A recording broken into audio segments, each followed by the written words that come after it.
Stillman and Company is delivered by TriStar Moving, ESPN 1025. The Game. Caroline Fenton is here. Hello, Caroline. Hello. Happy Tennessee Game Day. It is Happy Tennessee Game Day. Ian Safar is here. Hello, Ian. Hello, hello. So I will say this. We've got an announcement to make here in just a second about our show. A small announcement, but a big announcement to make here about our radio show. But you just said Happy Tennessee Game Day. You can't really wish people a happy college football game day. But, to me, today is the first day of college football. I know that we had games last week, but that was just Week 0 never counts. I mean, it would have counted if we'd had a good game. So 2 years ago when they celebrated the 150th year of college football or whatever, we had Florida-Miami. That's a good game. But, Nebraska and Illinois, that might as well be like a preseason college game for me. Feels like an appetizer. UCLA-Hawaii. That's a preseason game kind of. So, today, Ohio State plays. Okay, now we got some real teams playing tonight. And then you brought up the Volunteers. They take on Bowling Green. Now, that's kind of like a preseason game, too. But at the same time, I feel perfectly content with calling today the initial day of the college football season. Are you okay with that? I'm good with that. Okay. I'm good with that. Ian, are you okay with that? Absolutely. Okay. So I do want to start off the show by telling people this, and just give me 1 second. I want to make sure that I get this out there on the link for all the Periscope people as well. And that is coming up today at 5 o'clock, we're going to be joined by Chad Withrow, long-time national radio host, now without Kick. Chad Withrow will be joining us at 5 o'clock from 5 to 5:30, and starting next week, every Friday, Chad will join us before the college football season, college football week starts.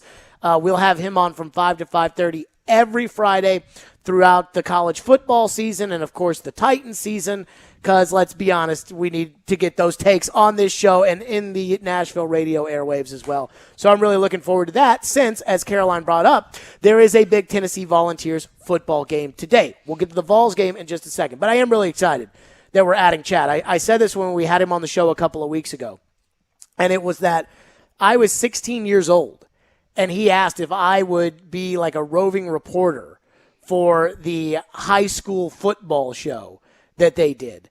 And I would go to high school games. I'd drive out to, Lebanon or, whatever, and I'd call in and talk about the games and everything else. And I have never once, ever been able, since I've been on the air in Nashville, never really been able to have Chad on the show, even though we are good friends. Now, we would argue with each other on social media and stuff like that, but never been able to have him on the show. So, life comes at you fast. Those guys are doing really, really well right now. And I was really glad that when Chad and I started talking, I said, you got to come on the show. He was like, I got to come on the show. So we were talking about it, and I'm really glad, again, that 5 o'clock on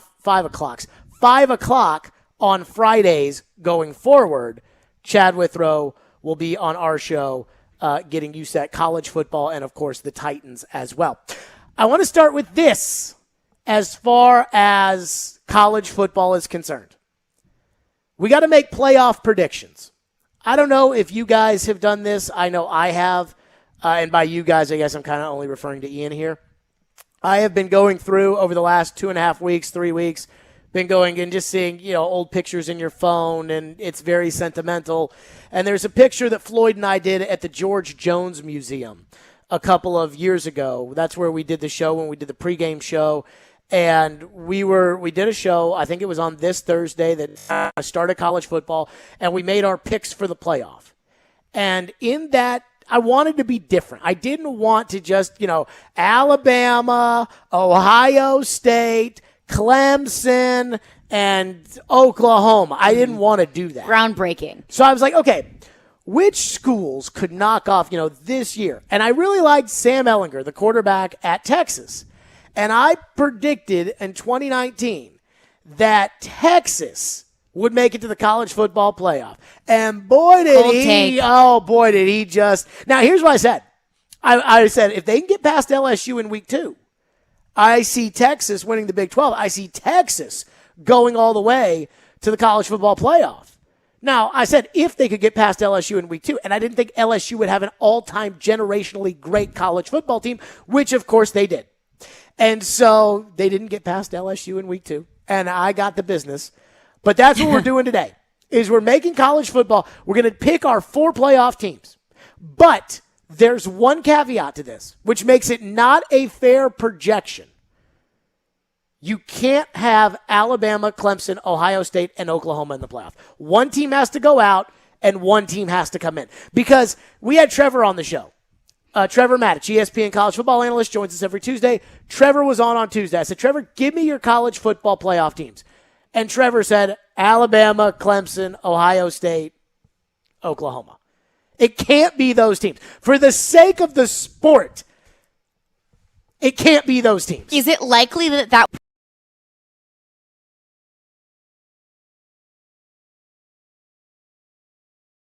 give you that caveat that you had to pick at least one team to make it in there that would be a kind of surprise team, would you pick those 4 teams in the playoff?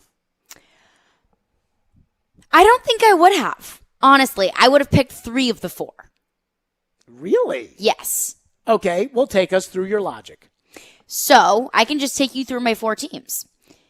I think that it will be Alabama, Clemson, Ohio State, because those are going to be 3 conference champions right there. I think the 4th team will be Georgia, because I think it all kind of depends on the Georgia-Clemson game on Saturday, because Georgia is in a terrific spot right now. They have a returning quarterback. They have 2 of the best running backs in college football in Zamir White and Kendall Milton. And then you look at Georgia's schedule. They have Clemson, and then you have UAB, South Carolina, obviously a win, Vanderbilt a win. Arkansas is their out of division game this year. So they're looking out with a bottom tier SEC West team on their schedule this year. Auburn, they're getting them on a down year with a new coach and, of course, a returning quarterback. But I don't expect Auburn to be as big of a threat as they've been in the past. Kentucky, which I think they will beat. Florida in a down year. Missouri, Tennessee, Charleston Southern, Georgia Tech. Their schedule is not that intimidating, and with a returning quarterback, if they do beat Clemson, which I'm going to pick Georgia to beat Clemson on Saturday, if they win out, they can lose to Alabama and still make it into the college football playoff. If they lose to Clemson, I think they still have an opportunity to get into the college football playoff. They would have to probably beat Alabama in the SEC championship, which would make it a much more difficult road for them. And they're not going to do. I don't think they will, but they still could. It's tough to make it in as a 2-loss team, but we've seen it before. Teams have done it before. So I think it'll be Georgia. Okay. Ian, what do you think if I were to put you to the test? Because I hate doing this. That was what I was going to pick. That was what I was going to pick. I was going to say, I think it's going to be Alabama, Ohio State. There's nobody even close to Ohio State in the Big Ten. No, the Big Ten is... Like Ohio State football, I don't know about you. Ohio State is past Notre Dame. Ohio State is the most watched college football team, week in and week out. You cannot explain to me how that is. Because, I would say with Notre Dame, they play a lot of boring games. Like, they play a lot of Boston colleges. Mm-hmm. They play a lot of Navies. They play a lot of Dukes, whatever. And, Notre Dame's just not as loved as Notre Dame once was back in the day. But when you tell me that Notre Dame is no longer the most popular college football team, then I immediately would think it's Alabama that would be the most popular college football team. It's Ohio State. Mm-hmm. Ohio State draws the most viewers week in and week out. But their games are so boring. That conference is so boring. They're going to just roll through everybody. Ohio State is for sure making the playoff. Yeah, I think Ohio 100%. State is more for sure to make the playoff than Alabama, because Alabama has to beat Texas A&M and Georgia, and I still think they will, but I don't think it's as obvious as it is with Ohio State. And they're both doing it with first-year quarterbacks. First-year quarterbacks that we don't know anything about. Yeah. But I still feel confident. And Clemson's doing the same thing. But I'm going to go ahead and put Alabama and Ohio State in the playoff. Mm-hmm. Georgia beats Clemson this weekend. I'm convinced of it. I think Clemson wins the ACC, and gets into the playoff. So here's where I think they throw you a curveball. Because I think Georgia gets in, and if Georgia runs the table, loses to Alabama, you can't keep Georgia out. So I'm putting the Bulldogs in. And I have to put the Bulldogs in because of this. They have the best quarterback of all the teams that we've just talked about. that we know. Bryce Young has never taken a meaningful snap in college football. And again, new quarterback at Ohio State, new quarterback at Clemson. DJ Uyunglele, that's a tough one, has started games whenever because Trevor Lawrence was out with COVID. Right. So we have seen DJ Uyunglele play a few games. So but he is a new starting quarterback. He lost to Notre Dame, which they also made it to the college football playoff. And didn't belong to be there. Correct. They got demolished. But I hear you. But it's still a quality loss if you want to put it in CFP terms. It's still a new starter. At the end of last year, JT Daniels was very clearly the Georgia Bulldogs starter. So they had the best quarterback, I think, of the 4 teams that we've just talked about outside of Oklahoma. Then, so I'm going Alabama, Ohio State, Georgia, and here's where I'm torn. Oklahoma or Iowa State. And the one thing I will say about Oklahoma is this, and that is Lincoln Riley is a quarterback whisperer, and everybody makes him out to be just the best quarterback guru coach in America. And what he did with Baker Mayfield was really, really impressive.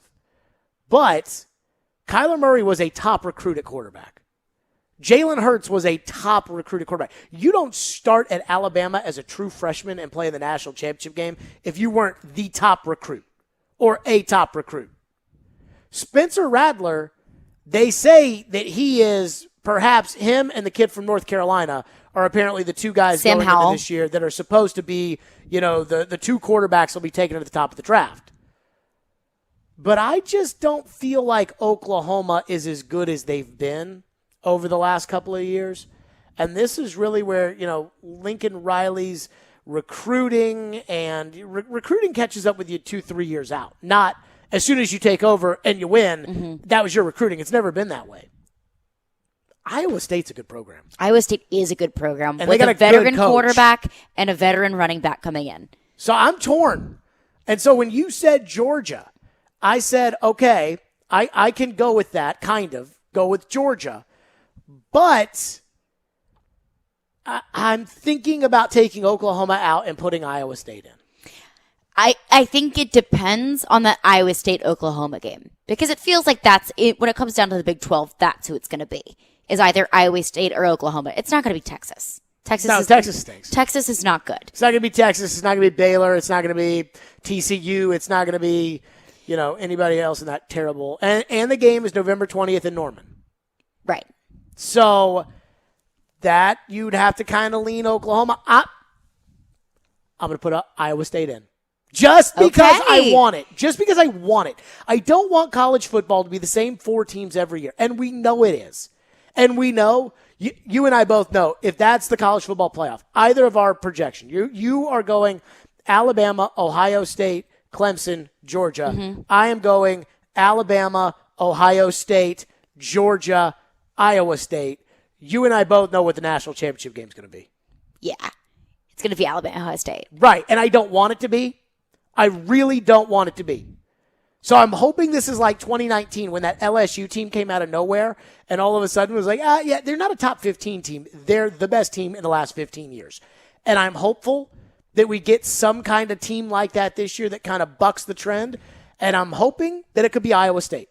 So that's what I'm going in that regard. Ian, I'm sorry I queued you up and then kind of took it away from you. That's okay. I was just trying to go through here and try and figure out which one of these is the least likely to make it, to have a slip up, of the top 4. And it's kind of hard to figure out, who's least likely to maybe have a mess up and slip back. But having 2 in the SEC is always tricky. I'm going to go with, it seems like Alabama and Ohio State are consensus, right? As far as the top 2, I would think. It feels like that. It feels like it. That's pretty much, feels like a given. But you mentioned 2 teams in the SEC. Yeah. I think Georgia's saving grace is that Clemson game.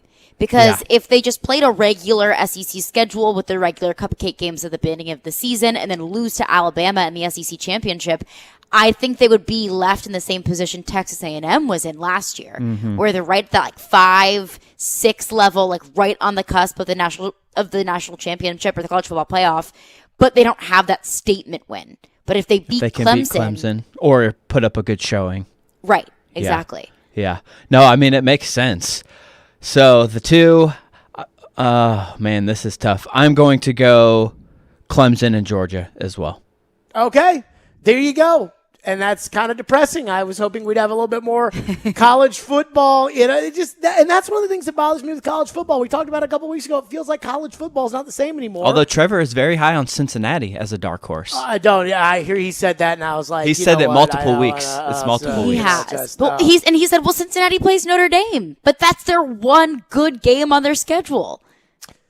Let's take your reaction. 615-737-1025. I'm telling you, if I had to put my house on it, I would take Oklahoma over Iowa State. No, you wouldn't. Yes. I would take Oklahoma to make the playoff over Iowa State if I had to put my house on it. Oh, okay. But because I am rooting for it to not be Oklahoma, I'm putting Iowa State in. Okay. Just like I did with Texas in 2019. And that worked out. Yeah, well, 615-737-1025 is our phone number, 615-737-1025.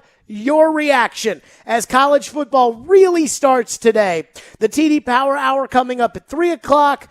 We got a big Julio Jones story we got to get into today. And then Chad Withrow will join us in the 5 o'clock hour. So we are loaded today. 615-737-1025. Speaking of loaded, the FanDuel Sportsbook app is my official sportsbook app, and it is loaded too. College football is back, and FanDuel Sportsbook is making Week 1 even more exciting. Right now, all customers get a risk-free bet on any Week 1 game. That's right. Place any Week 1 bet and get a refund in site credit if you do not win. I have told you all, and I saw an ESPN story today talking about this. UCLA over LSU, Week 1, put the money on that one. Offers like this are just one of the many reasons why I love betting college football on the FanDuel Sportsbook app, which is my official sportsbook app. Just open the FanDuel Sportsbook app to get started. New to FanDuel Sportsbook, sign up with the promo code JGM to also get a risk-free bet up to $1,000. That's promo code JGM. 21 and older and present in Tennessee. Refund issued as non-withdrawable site credit that expires in 7 days. Max refund $10 unless otherwise indicated. Restrictions apply. See terms at sportsbook.fanduel.com. Gambling problem? Call the Tennessee Red Line at 1-800-889-9789.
So are we going to have some interesting dynamics at the end of the playoff this year, or is it pretty cut and dry like it feels like it's been in the last couple of years?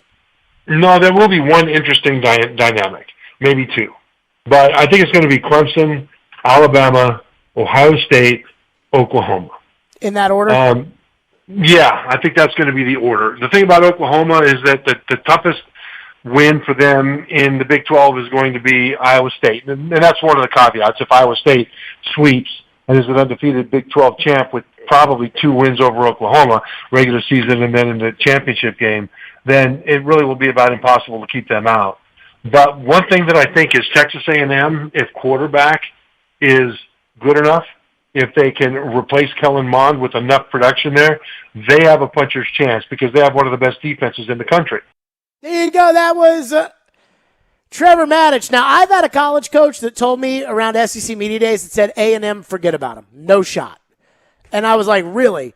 And the coach said, yeah.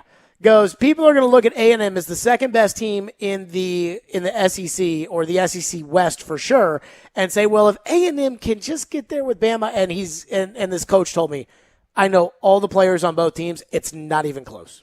And it's so difficult being in the SEC West because you have to beat Alabama, and it's so difficult to do that.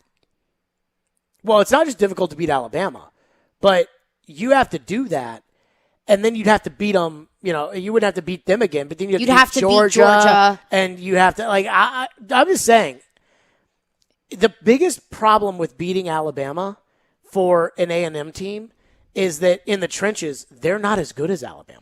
And they're not as deep as Alabama. And they would have to beat Alabama in the regular season. Because if you're in the SEC West and you lose to Alabama, you're done. Well, you're not going to the CFP. Remember last year, because I want to say week 1 or week 2, that Alabama played, I want to say it was week 2, Alabama played A&M. And Alabama just mopped the floor with A&M. Of course they did. And we didn't think that A&M was going to be that good, like they would be an okay team. But I remember during the year, and I told you, when we did that show for Floyd, that Floyd and I used to talk bad about A&M just to get his son Sean all riled up. We picked Tennessee to beat A&M, and before the season. Yeah. And, I mean, it was like, you got to be kidding me. This is a great whatever. But we didn't think that much of A&M. They got housed by Alabama. Everybody forgets about them. Then all of a sudden they beat Florida, I think, in the middle of October, and they don't lose a game. And it's like, wow, A&M might backdoor their way into the playoff. A&M. But we forgot about them because they lost in early October, second week of the year, to Alabama. That's the difference. And they got killed in that game by Alabama. That's the difference between the two teams. Now, you brought up the fact that Bryce Young at quarterback at Alabama. Mm-hmm. We don't know. But, I mean, that to me is the difference. So, I want to get your reaction in on this. 615-737-1025. I'm just, you can't have the 4 teams that Trevor just listed right there in that clip. You can't have those 4 teams in the playoff. You got to give me something different. You got to give me somebody new. Now, Ryan Porth has been blowing up both my phone and Caroline's phone and is apparently convinced that there's no shot that Iowa State gets into the playoff, but that his team, Cincinnati, has a legitimate shot. And I would say this. I think there's a better chance for Iowa State to get into the playoff than there is for Cincinnati. 100%. Because Iowa State can play their way into the playoff. In 2019, and I talked about picking Texas to go to the playoff in 2019, there's a path for Texas to get there. LSU won the national title that year. There was a path for LSU.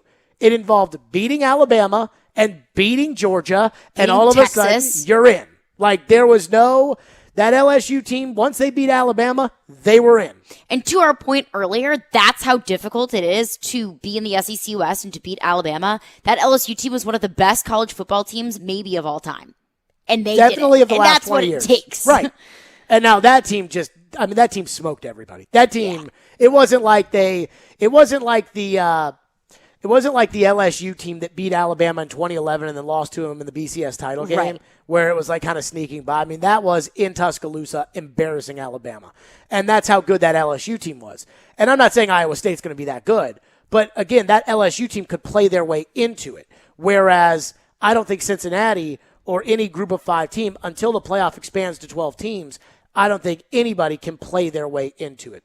Let's get your reaction. 615-737-1025. Text line is driven by WilsonCountyHyundai.com. What do we have in there? Mike from McKenzie texts in and says A&M over Bama to get in, and then Ohio State, Clemson, and Oklahoma. I don't know if Mike's an A&M fan, and I am confident in saying that A&M will most likely be the second best team in the SEC West, but that's not good enough. So I'm not a huge rank 'em preseason guy. I hate preseason polls because sometimes I think we get too caught up in a preseason poll, and it's like the Braden Galls of the world who literally talk about college football every waking second. And it's like, I remember he was, touting out the Athlon guide and look at the fourth string quarterbacks of the SEC. They're so good. And it's guys who have never taken a snap before. And I'm like, I can't say these guys are good yet. So I don't get into preseason polls like that. But if I had to rank it, I guess I would go Alabama by a wide margin, Texas A&M 2, and then what in the West? LSU. Is LSU the third best team in the West? Because you're looking at Auburn, Mississippi State. Forget about Auburn. Yeah, forget about Auburn. Forget about Mississippi State. Who else is in the West? Ole Miss, which I think Arkansas. Yeah. I think Ole Miss will be good this year. So I think if you were to legitimately try to say, okay, who could be an X factor in the West, Ole Miss, I think, has a better shot of being 2 than A&M has of being 1. I would say that's fair. That's the difference between Alabama and A&M. I would agree with that. And I just told you, a coach told me, and if I told you who the coach was, you guys would be like, wow. A coach told me Alabama and LSU is not even close. Or Texas A&M. That's what I meant. And the LSU is not close to them anymore either. What else we got in the text line? And also to note, Texas A&M also has a new quarterback this year. Matt texts in and says Ohio State 1, LSU 2, Texas 3, Georgia 4. How can LSU get into the playoff? I am a diehard, to my core, LSU fan. They're not getting in. They're not getting in. Yeah, no. Corey Curtis texted me and said, Texas A&M, Oklahoma, Notre Dame, and Ohio State. I don't believe it, but you could make a case for it. I mean, okay, you could make a case for Vanderbilt. I mean, I hear you. I mean, this is what sucks about college football, which is that it does feel almost very predetermined. Whereas basketball, you literally saw one of the last teams that got into the tournament last year, UCLA and Michigan State. Those were 2 of the last teams that got in there, and UCLA ended up in the Final Four and almost beat Gonzaga to go to the national championship game. So I'm not saying that basketball is better than football, but I'm saying that's what is, I guess, depressing sometimes about college football. I'd like to look at Alabama's schedule and see 4 games on there that I'm like, all right, Alabama, Georgia, yes. Alabama A&M, yes. Alabama LSU, yes. Because when I was a kid, that's what it was. Mm-hmm. Like, Urban Meyer was at Florida, and they won a lot of games, but those were competitive games. And Matthew Stafford was at Georgia, and Mark Richt, they were in the Sugar Bowl. They embarrassed Hawaii. And Nick Saban goes to Alabama. Nick Saban at LSU. Like, those were competitive. SEC championship games. Tennessee, the Vols, were playing in the SEC title game for a trip to the national championship game and got beat by backup quarterback Matt Mock and LSU, and some coach we never heard of named Nick Saban got beat by LSU and kept out of the Rose Bowl that year, and in goes Nebraska to be the sacrificial lamb to Miami. That's what I want college football and the SEC to be, and I just don't feel like it is that way. Right now it's not, but I think the best part about it is the possibility of watching these top dogs get dethroned. Because that's what I felt like in 2019, everyone was an LSU fan because they just wanted LSU, someone to beat Alabama, someone else to win the national championship. And I think that may be the same case this year with whoever, if there is a dark horse, thrown for a loop number 4 team, everyone getting behind that one team and cheering them on, so there won't be the same Alabamas and Clemsons and Ohio States winning the national championship. So although college football and the landscape has changed, there's still an element there of competitiveness and watching the big dogs not be big anymore. That's why I'm rooting for Iowa State this year. That's why I'm rooting for Iowa State. because they got the coach that all the big dogs that want to be big dogs again want, and he's not leaving Iowa State, so maybe he's good enough. They've got, experience. They've been on a national stage a little bit. That's why I'm rooting for them. That's why I'm rooting for them over Oklahoma. I'm rooting for Georgia over Clemson. I'm rooting for, I like Alabama, so I'm not going to root against Alabama. Mm-hmm. I want Alabama to win. I consider Coach Saban a friend now. Okay. And I'm rooting for Sure. Coach Saban. So there you go. 615-737-1025. The Vols get started with Bowling Green tonight. They should win that game by about 5,000 points. But I hope they don't. Why? I put money on Bowling Green plus 34.5.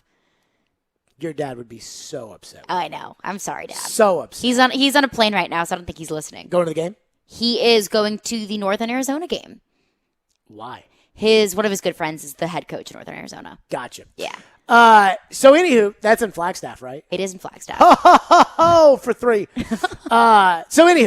So coming up next, what really matters about tonight's UT game? Because I am going to be watching Ohio State, watch them blow out Minnesota, but then I am going to watch a lot of UT tonight, even though they should blow out Bowling Green. 615-737-1025 is our phone number. We'll get to that coming up next. My friends at Edmunds are making the car buying process so much easier for all of you. Buying a car can be overwhelming, especially now that the demand for used cars is through the roof. Luckily for you, Edmunds has been taking the stress out of car shopping for over 50 years. Edmunds editors drive over 500,000 miles every year, testing thousands of hours on hundreds of new vehicles, and they review almost every car on the market and rank the best ones in each category so you can narrow your search, compare options side by side to find the best vehicle for you. When you're ready, Edmunds makes it easy to find options in your area.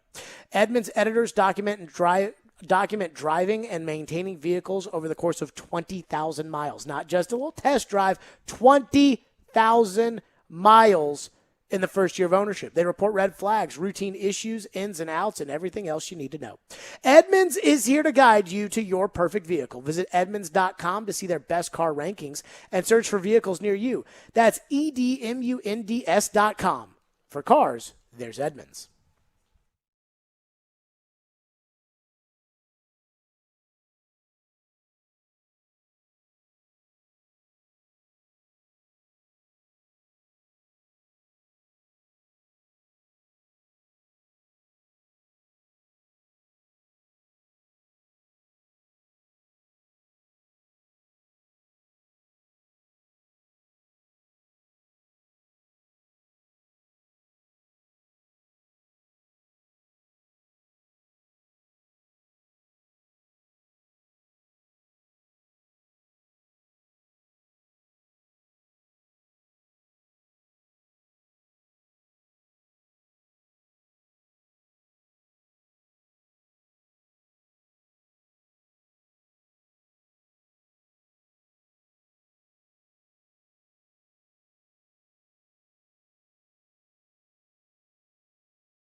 curious, what are the butterflies this week for you as you head into your first game as head coach and really the beginning of a new era for Tennessee football? Yeah, it's the first time for us as a program we get to go play and compete together. We've experienced a lot of things on the practice field, outside of it, team building, some types of adversity that you try to create. But this is the first opportunity we get to go do it in a live situation and find out who we are. It's that point in your training camp, in your build-up, in your program where it's time to go hit somebody with another color and find out, make some mistakes, make a bunch of plays, have fun competing together. How are we going to handle adversity? How are we going to communicate on game day? All of those things. I think we're in a really good spot. I love the group that we're working with right now. I think they're bought into trying to do it the right way. I think every year is a different journey. This is week one of this journey, this season for us. Excited to go kick it off, but certainly, I don't know if butterflies is the right word, more anticipation and excited about the opportunity. Do you think a coach really gets that excited to play Bowling Green? Well, I was listening to that and I was like, adversity, communication, buy-in. I mean, Josh Heupel is just an encyclopedia of coach talk. But, I mean, no. Do you think that he really, like when he talks about wanting to get out there, the one thing he said was you get to hit somebody with a different color jersey on, which is true. And I do think that there's something to say about that. Sure. But when a coach gets up there and talks about, this will tell us if training camp is paying off. This will tell us if we're this. And this will tell us, week 4 against Florida, I think will probably give us that vibe. Week 2 against Pittsburgh will probably give us more of a vibe about your process and what's working and what's not working and all of those things. But I will say this. I think Heupel and Milton have to put on a show today. Josh Heupel and Joe Milton. And I'm not I have no opinion about Josh Heupel. I know that probably sounds crazy coming from me, but I literally have no opinion one way or the other. I wouldn't have hired him, but there's a lot of coaches that I wouldn't have hired who have had a lot of success. I wouldn't have hired Ed Orgeron if I was LSU. He won a national title. I wouldn't have hired Doug Peterson if I was the Eagles. He won a Super Bowl. So it doesn't really matter what I think, but I have no opinion of Heupel. I have never covered him before. I have never watched his teams play week in and week out. The only thing I can really tell you that I remember about Josh Heupel was when he was a player and won a national title at Oklahoma and I was a kid. So I'm not going to let what recruitingmagazine.com tells me about Josh Heupel. I'm not going to let that sway my opinion one way or another. I'm not going to let Joe Rexrode's old coach, bad, new coach, good. I'm not going to let that sway me. So I have no opinion about Heupel. But we were told the thing about him is fireworks. That he was going to put up 55 points a game. And that this offense was going to go up and down and light up the scoreboard. So I think he kind of has to do that tonight against a team that sucks this bad. And then there's Joe Milton. And Joe Rexrode wrote in The Athletic, what was the headline yesterday? Joe Milton, Tennessee's biggest gain and Michigan's biggest loss, ? Okay. So, not to say that Joe Milton wins the Heisman if he goes out and throws for 365 yards and 4 touchdowns tonight. But he's not Michigan's biggest loss if he can't do that against Bowling Green. So, while I don't think there's really going to be anything to take away from the Vols game tonight, like if you're a Vol fan and you really want to believe,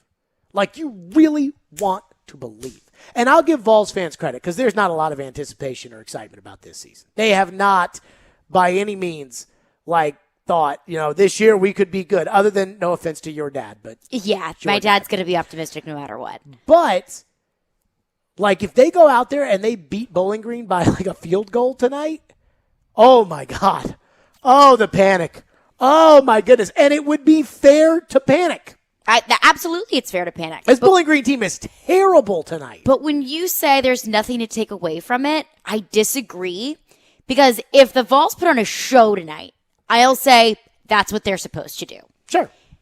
But if the Vols make mistakes tonight, or like you say, win by a field goal, or even just a touchdown, I think that's what you have to take away from Tennessee. Because if they're making mistakes and they're sloppy against Bowling Green, they're going to make even more mistakes and look even sloppier against Florida and Georgia. And so, well, and I don't, like, here's the thing about Tennessee this season. I don't know how much I care about Florida and Georgia, but I care about Pittsburgh. Yeah. I care about Kentucky. I care about Missouri. South Carolina. Well, South Carolina's got a They're coach just bad. playing quarterback. I Yeah. mean, I don't But I really feel like tonight's game, I mean, we got to see some fireworks tonight. We got to see some Velus Jones fireworks, some Jalen Hyatt fireworks, some Joe Milton fireworks, some Josh Heupel fireworks. And we need to start to figure out who some of these players are. Because I am not a recruiting guy. You do that on your own time. And I don't even really know most of these players. And I would say this. I don't know most of these players because outside of Jalen Hyatt, most of them have not given me a reason to know who they are. You know, like, And a lot of them have just transferred in. and a lot of them have transferred in, and a lot of the guys that we spent time getting to know have transferred out. So, I would just say tonight, the only expectation I have for Tennessee football is to hang about a 50 spot up there on Bowling Green. That's it.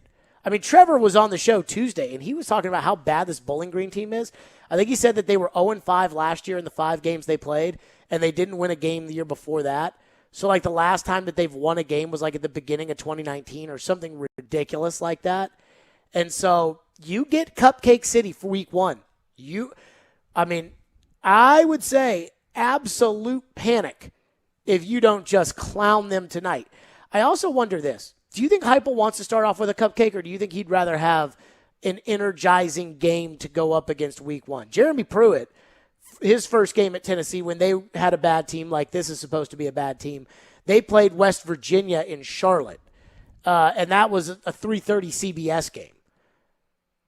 Would you rather have Bowling Green for your first game if you're Josh Heupel, or would you rather have a decent team and, you know, then you can really see how good your team is week 1? No, I want Bowling Green. You want the preseason game? Yes, I want a cupcake game because they're going to get into those tough, difficult matchups soon enough. Like, they're going to have plenty of those on their schedule.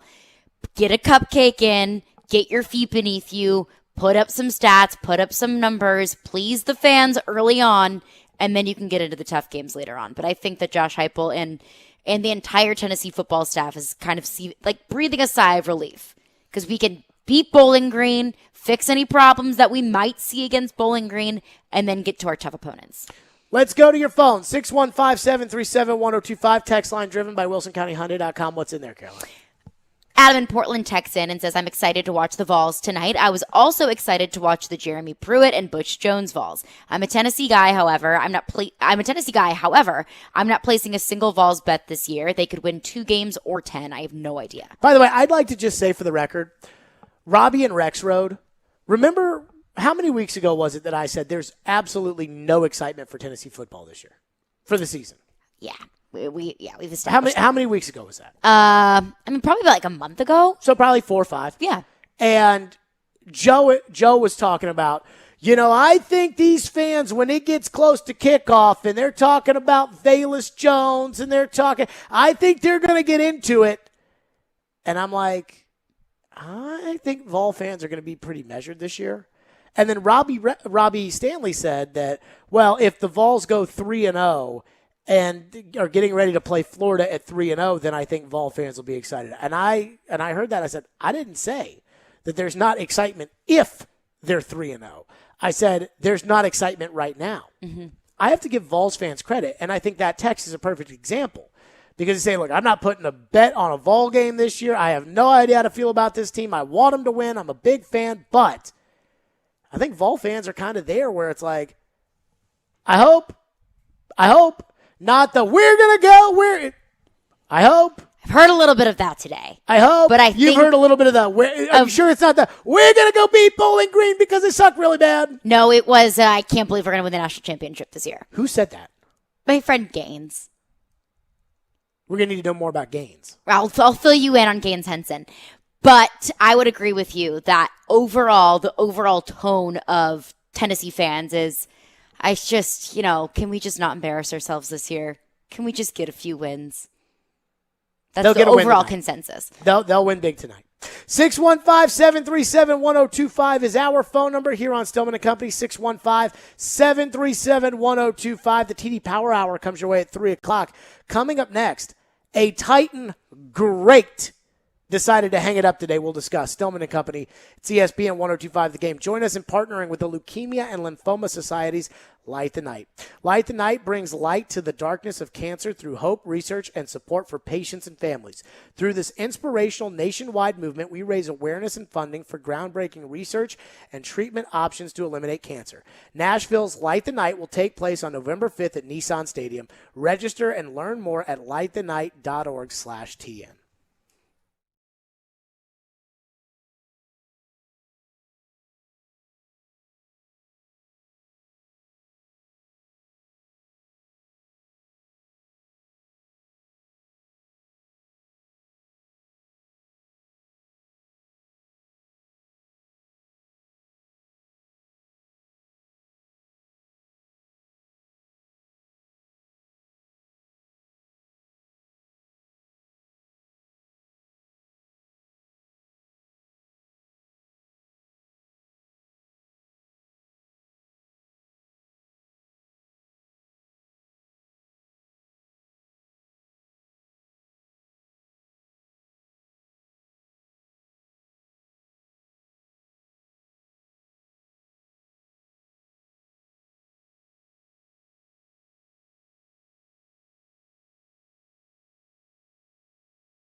Jerrell, whether it be the finger wag after a sack or a little celebration, I mean, you brought the energy. What's your message to the fans that I know just absolutely loved you and still do? Big things to the fans is just thank you for being there, appreciating my game. You know, a lot of people out there are haters. They don't understand how I play. They don't understand the things that I do on that field. But those guys who actually tune in week to week and really see the stuff that I do and I put out on that film, I just want to say thank y'all for really, cherishing it, giving me the Pro Bowls that I got, because without them, and without the media and all the people voting for me, I wouldn't have been there. I wouldn't be Jerrell Casey, 5-time Pro Bowler, 10 years in this league. So, say thank you to all y'all for just really rooting and been in the stands every week. And, when those sacks do come out, they scream and going nuts. And, me putting people in body bags, that's just always a joy. So, definitely. Jerrell Casey has decided to hang it up. The Titans announcing this morning, sending out a release, Jerrell Casey press conference at Nissan Stadium, retiring a Titan. And I will say this. There have been a lot of really good Titans over the years that people think of. When you think of the Titans and there's Steve McNair and Eddie George, we all know.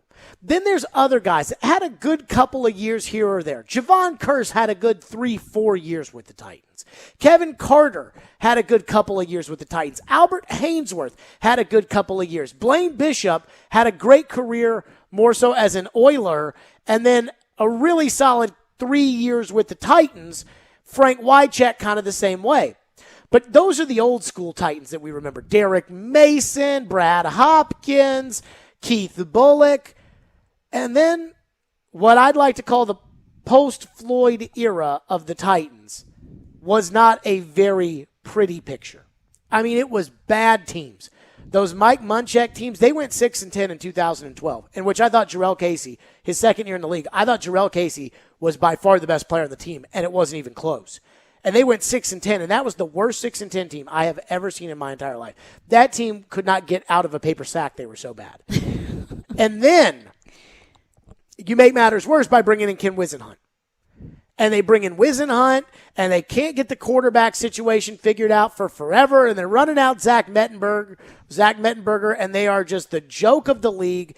And it was literally a Tampa Bay half of tanking football away from the Titans having the number 1 pick 2 years in a row in they would have had it in 2015 and in 2016. And then you bring in a new quarterback in Mariota, and you fire Whisenhunt, and the Titans just weren't very good. And Jerrell Casey, week in and week out, was one of the best players on that team. And I think he was the best player on some really bad Titans teams.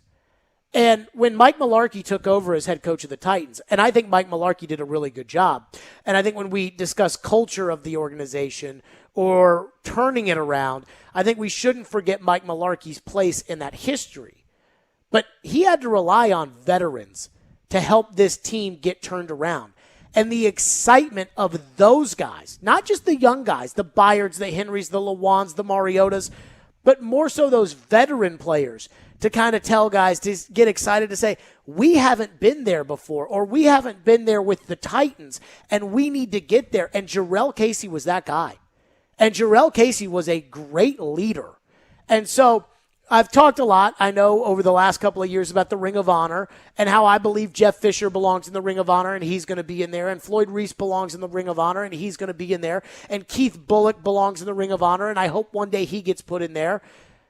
I think Jerrell Casey, without a doubt, belongs in the Titans Ring of Honor. I think Jerrell Casey, when you think of all-time great Tennessee Titans, forget about Oilers, I think you can make a really compelling argument. Casey is for sure a top 10 Titan all time over the last 23 years or however long it's been. I mean, he was a great player. And I will give the fans credit because they appreciated Jerrell Casey. When the Titans traded Casey last year to Denver, it was time for Jerrell Casey to go. You know, he was at a point in his career where he was not worth $13 million anymore, and it was probably time for them to move on, and it was time for them to, you know, kind of save some money there and maybe spend it elsewhere. Now, I wouldn't have spent it on Clowney, which is what they ended up doing. But it was time for them to make a move. And the fans were hurt. They didn't see, you know, he's making a lot of money. He's getting up there in age. They got Jeffrey Simmons coming behind him. They didn't see that because they loved Jerrell Casey. And they should have loved Jerrell Casey because he was a great Titan. And so I read what Amy Adams Strunk had to say today about Jerrell Casey. Jerrell Casey had his press conference.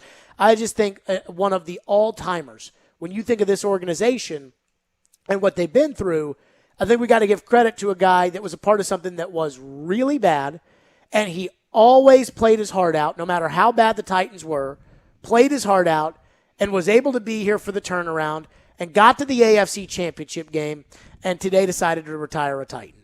So I don't know Jerrell Casey very well. Have him on the show every now and then. He's really nice to me. I thought he was a big Nashville community guy. I think he cared about people here. But when you talk about the great Titans and you talk about Steve McNair and Eddie George and Javon Curse and Keith Bullock and Derek Mason and Frank Wycheck, be sure that Jerrell Casey is in that group too, because he certainly belongs there, even though a lot of the good he did was on some of the bad teams. What they would kill to have the 2014 Jerrell Casey on the 2021 Tennessee Titans. And you never heard Casey. You never heard him, even though he was hurt when the Titans traded him, because he loved being a Titan and he loved Nashville, even though he was hurt. You never heard Casey say anything bad about the coaches, the players, the organization. He didn't like the way he was treated. And he said today in his press conference that he and John Robinson have hashed that out. But you never heard him say a bad word about the Titans, because he loved being a Titan, and he was a great one. 615-737-1025. TD, the preseason is done. Time to move on to the regular season. We'll do that. Teron Davenport will join us for the TD Power Hour. But first, Caroline's got to tell you about BetUS. BetUS, it is my favorite sports book, and I guarantee if you give BetUS a try, it'll be your favorite sports book too. Football is back. The Vols play tonight, and it is time to get in on all the action. BetUS has been America's favorite sports book for over 25 years, and that's exactly why I bet on BetUS, because you want to know that you have integrity, longevity, that you can trust the sports book that you're using. You need to know that you're going to get paid, and that's exactly what BetUS does.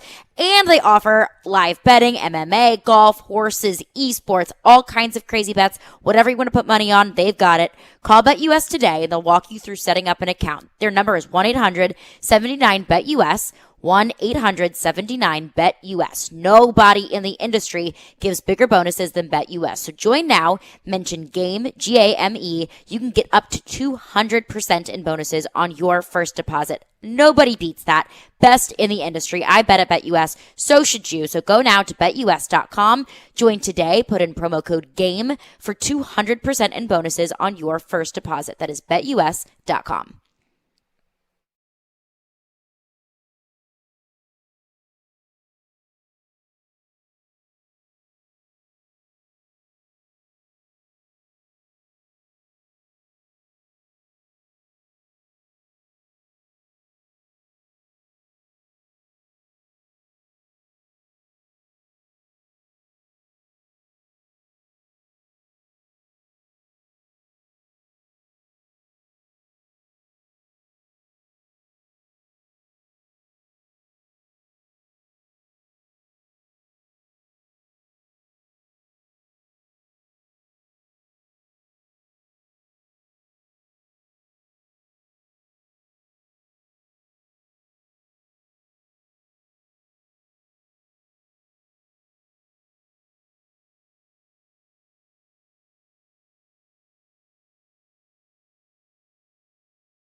Stillman and Company is delivered by TriStar Moving, ESPN 1025. The Game, the TD Power Hour. Teron Davenport is with us. The TD Power Hour presented by Freedom Tire Guys, Nashville's premier mobile tire company. Online, freedomtireguys.com. TD, how are you? I am fabulous. How are you? It is regular season football only from now on. 1 week away, TD. That tells you how excited I am, obviously, for the start of the regular season. And let's get right to it. I'm going to ask you this simple question.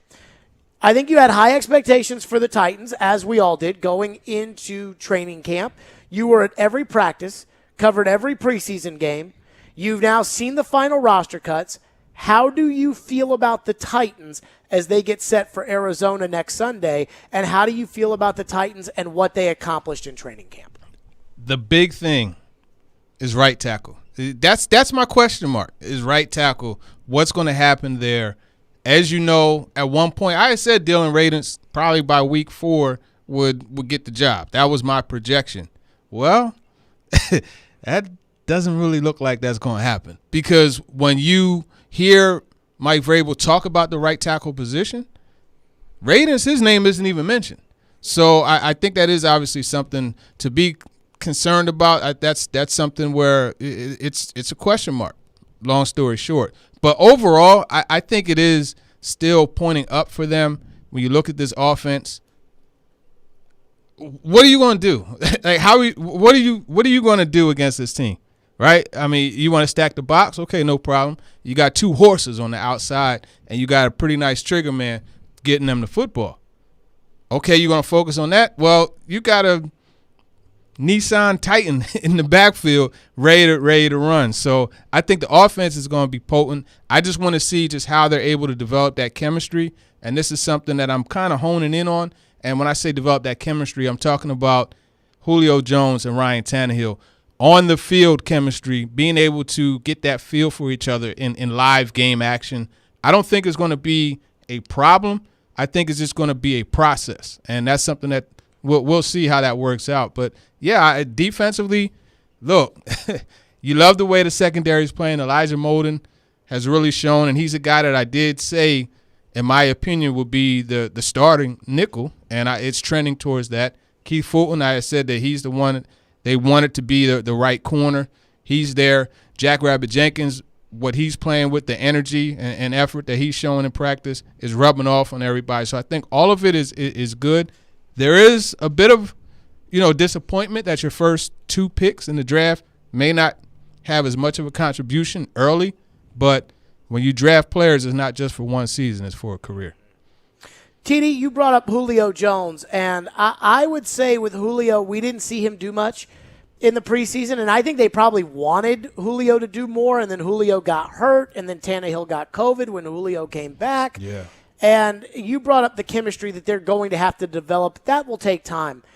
Arthur Blank said in The Athletic yesterday that Julio's lack of practice and lack of desire to practice really rubbed some people in that Atlanta building the wrong way. I do wonder if Julio is as committed on the practice field as the Titans seem to think that he will be, because he and Tannehill are going to have to get that chemistry figured out, and quickly, and on a much shorter time frame than they thought they would originally have due to the circumstances of training camp. What do you think of that? Yeah, well, to the questions or the comments rather about Julio Jones and people in the building being disappointed, I would say this. Are they disappointed at the status that the Falcons reached with him leading the organization? I mean, results. At the end of the day, results are what matter. And he put forth nothing but results for that team. You could check the internet. He has stats. So as far as this relationship with Ryan Tannehill, I think it is something that they're going to be able to establish. And that's they're both pros. And I mean, that's not me saying that. That's Coach Rob Moore saying that through me. That's Pat O'Hara, the QB coach, saying that through me. These are the things that in separate conversations with them that I've had, after they were done their pressers.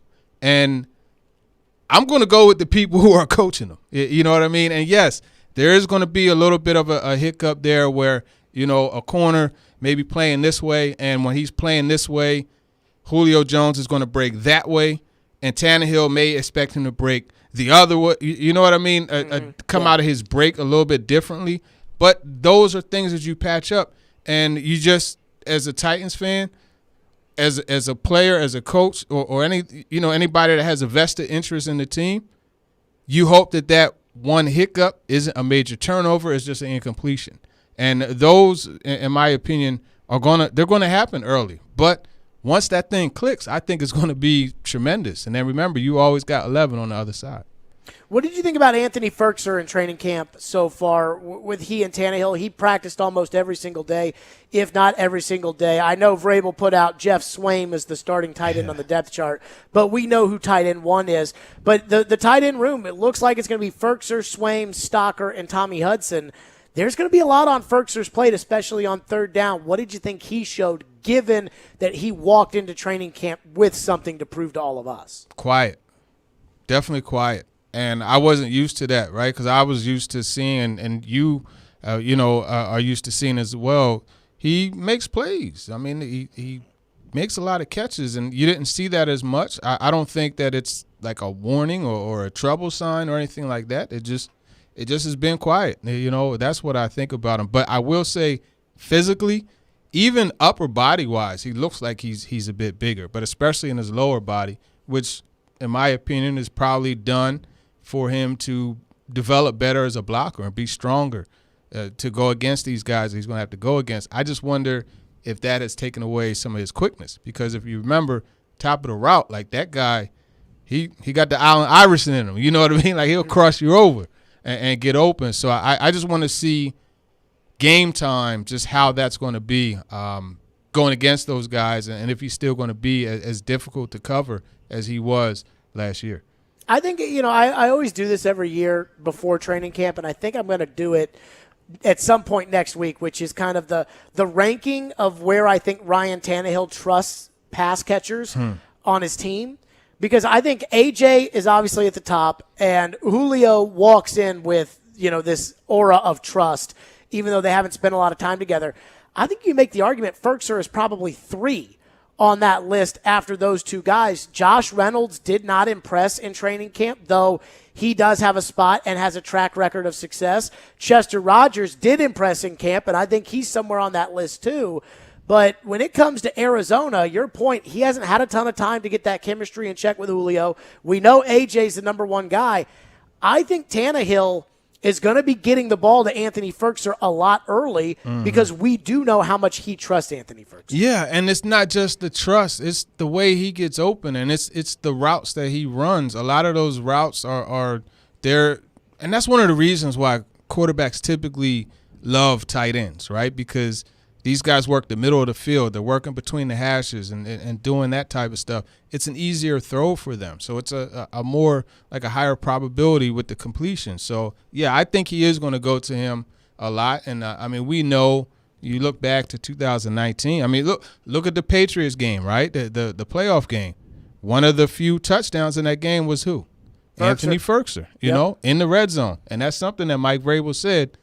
Anthony Ferkser will be featured in the red zone. So, fantasy option, a little nugget there for you. He'll probably have a good amount of touchdown. Well, and especially too that if you go back to that touchdown throw in that game, it was right after Patrick Chung got hurt, and Arthur Smith basically said, "I want let's go right at it." With Patrick Chung out of the game, and if this offense is as good as it's supposed to be with the 5 guys that they have, then it literally is okay. Which guy do we want to go at? And it's okay, do we want to go at Julio's guy? Well, he's got a pretty good corner on him, but they've got this linebacker on Ferkser who's not very good, and I know that's, kind of a Tannehill specialty. What did you think of Sam Ficken, TD? I really do feel like, and no disrespect to Tucker McCann, who I feel bad for because he got hurt and it kicked the ball pretty well in the first preseason game against Atlanta, but I think Ficken won that job. We saw him in Tampa Bay hitting 54-yarders in practice, and he made every kick down the stretch. What did you think of Ficken, and what's your confidence level in him? Man, Sam Ficken was kicking. No, he definitely showed that long distance kicks are not really an issue for him. That 58-yarder he hit with some to spare was a good example of that. We saw him hit a 58-yarder in practice. So, yeah, the consistency was there.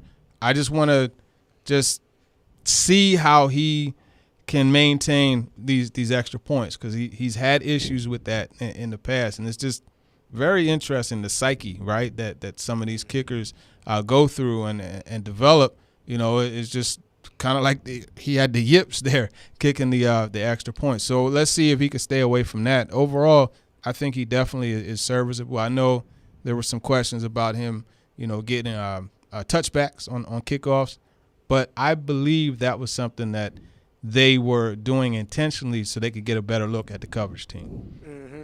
TD is with us. The TD Power Hour presented by Freedom Tire Guys, Nashville's premier mobile tire company. They're online at freedomtireguys.com. Coming up next with TD, the 53-man roster is out. Kinda. What are TD's thoughts on some of the guys that made it, some of the guys that didn't make it, and maybe some of the guys that maybe have made it that won't be making it to Arizona? We'll get TD's thoughts on that coming up next here on Stillman and Company. We're delivered by TriStar Moving. ESPN 94.9 is the official English radio home of the Nashville Soccer Club. Listening tomorrow night as Nashville SC takes on New York City at Nissan Stadium. Pregame 6:15 and the match begins at 6:30. Stillman and Company, it's ESPN 102.5 The Game.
guys haven't always had a real big depth at wide receiver. How difficult was this year's group to make those decisions? A lot of arguments for a lot of guys, I guess. Yeah, it was not a fun thing to work through, but it was something that I'm proud that we had to work through that and trying to make some hard decisions.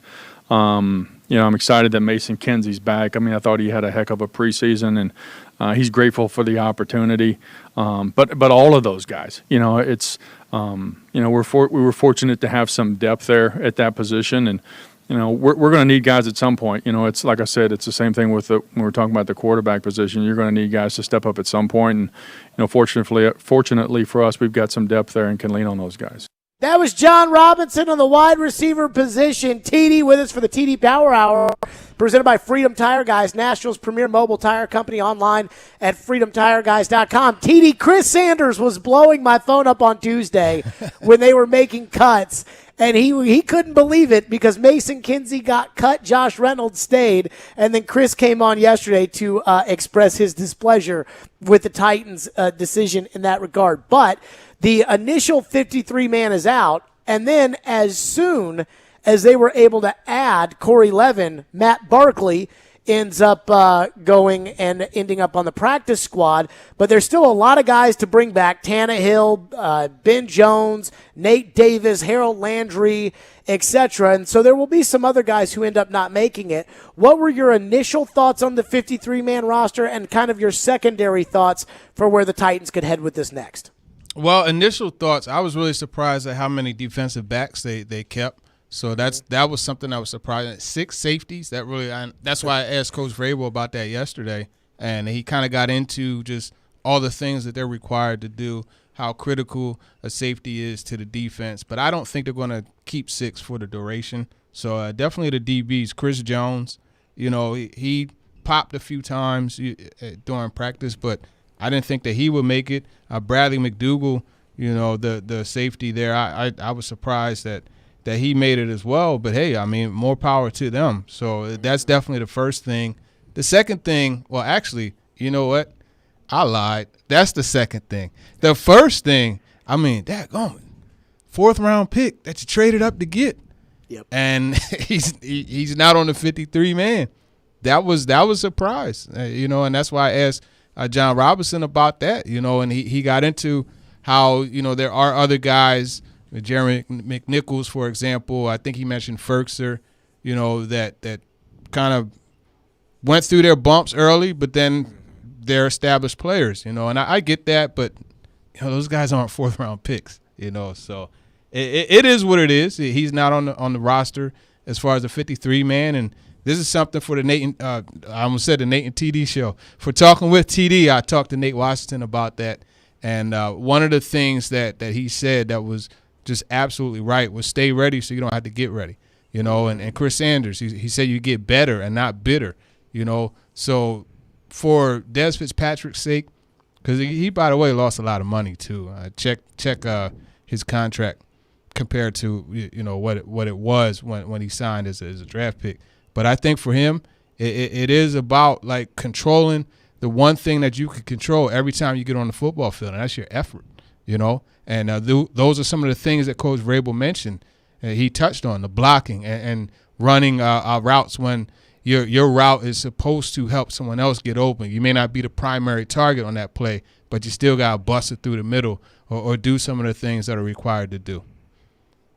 I had some interesting thoughts about Dez Fitzpatrick. One is I talked to somebody in Louisville who told me that Dez basically early on didn't perform well, and he let that get in his head, and it just spiraled downward the whole rest of the camp.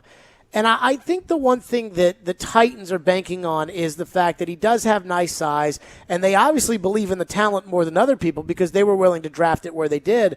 I wouldn't be surprised if Dez almost treats this year or is treated like a redshirt year and then comes to camp next year with an opportunity to kind of prove the Titans right still for having drafted him in the 4th round. But I was surprised that with all the extra spots that they had because of the COVID list, Dez didn't even make that TD, Like you brought up the 6 safeties. I mean, did they really need to keep Chris Jones? And somebody else wasn't going to claim Chris Jones, I don't think. And Dez couldn't even make it past that. That was eye-opening to me. Yeah, it's very eye-opening. And you mentioned what your person in Louisville said, and that's I mean that definitely makes sense, and that's why you look at what Coach Vrabel said. He said a lot. That's what he had to do, a lot, to be able to get more reps and more significant ones. So then he goes down to Tampa. He has a pretty solid couple days. He scores the touchdown. His first play in the game, he has a 7-yard reception. I think those were things that he could kind of like build on and stack. So I said to myself, okay, after seeing this, we'll probably see a different guy, like a more, I don't want to say enthused, but like a more, to use Coach Rob Moore's, what he said, sense of urgency, like playing with more of a sense of urgency. And it just didn't really seem as different, although he did make the nice catch against the Bears, where he ran that cross-country dagger route, that over, from one side of the formation to the other. That was a nice catch, but you had the drop where he didn't attack the football in the end zone, and so it just didn't seem to like turn over for him. Hopefully for his sake, this is kind of like a wake-up call. Like, hey, you know what? I'm a 4th-round pick, and I didn't make the roster. I'm going to make the decision when it's time, even on this practice squad, when I got to show them a look, I'm going to kill whatever's in front of me. That's the mindset that he has to have. TD, the Titans are going to be able to add Ryan Tannehill, Jeff Swaim, Harold Landry, Nate Davis, Ben Jones, maybe Nick DeZubnar, maybe Jeremy McNichols onto their active roster. When they do, guys who made the team this weekend or this week are going to be cut. Who do you think that made the team that maybe needs to be looking over their shoulder when those guys get activated off of the COVID list? Well, I think the back end of those 6 safeties, right? Brady Breeze, McDougal. And this isn't me, let me be clear. Like, I'm not wishing anybody get released or anything like that. You know what I mean? I'm happy for all the guys that make it because that's a major thing. It's a major accomplishment. So I think with that, Makai Sergeant is another one that, there's going to be a decision to make between him and Jeremy McNichols. Did you hear what Vrabel said about him yesterday, by the way, Sergeant? I think that was John Robinson.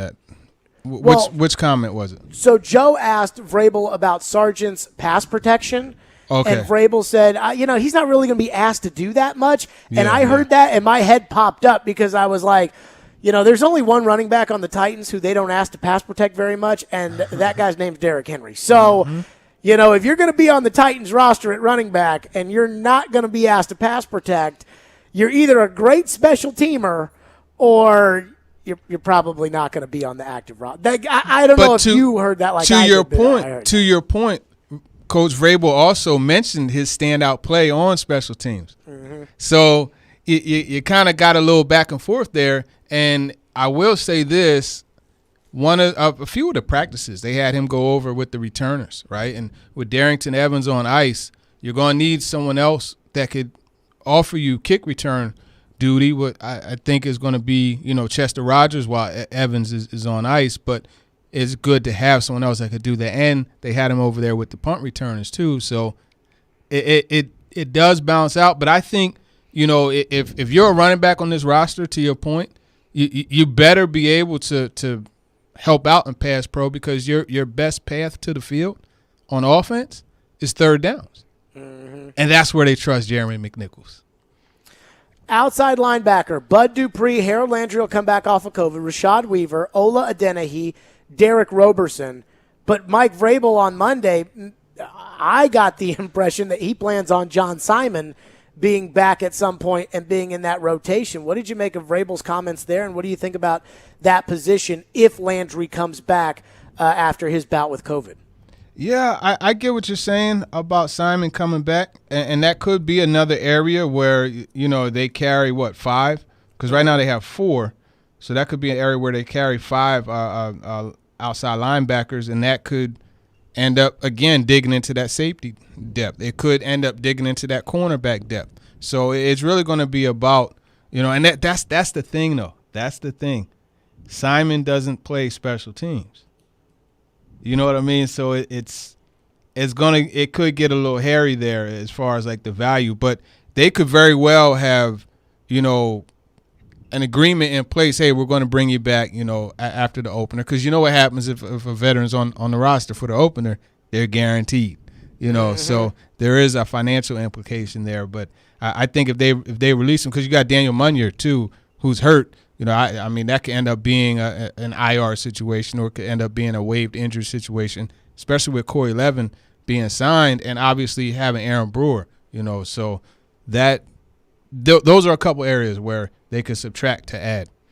Well, and you brought up that at the tight end position right now, Ferkser, Swaim, Stocker, Hudson. I think that when Swaim comes off the COVID list, Stocker might get released, but only because he's a veteran.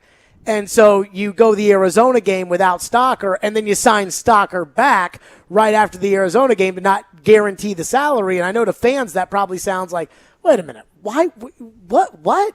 But I think we could see the Titans do that with one of those two tight ends, and they brought Michael Pruitt back to the practice squad, and I'm a huge Michael Pruitt guy, TD. Yeah, you and Corey Curtis, boy, you guys. But that's because they went to the same college. Yeah. I love, Pruitt's always been there when they've needed him. And so we'll see how the tight end position plays out. TD is with us, the TD Power Hour, presented by Freedom Tire Guys, Nashville's premier mobile tire company, online at freedomtireguys.com. Get your questions in for TD on the text line at 615-737-1025, which is our phone number, 615-737-1025. And we will get to your questions in the last segment of this hour with TD. Also, what about Shane Bowen? A lot of criticism. Yours truly spouting off some of it. A lot of criticism about Shane Bowen. But did he show us in training camp something that we needed to see? We'll get to that with TD next. Go to thegamenashville.com/deals to check out Nashville's best deals. Save cash with a purchase of a $50 gift card to Fat Cat Slims for only $25. A vibrant mid-century American bar and restaurant inspired by custom culture and retro vibes. Located at 730 8th Avenue South in the Gulch. It's the spot for live music, dinner classics, and the best cocktail you can ask for. Other deals include half off $25 gift card for Joyland in East Nashville and purchase a $30 gift card to Central Barbecue for $15. Get your deals now while they last at thegamenashville.com/deals.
How much pride had you taken in no touchdowns allowed, and disappointed that you gave up a couple tonight?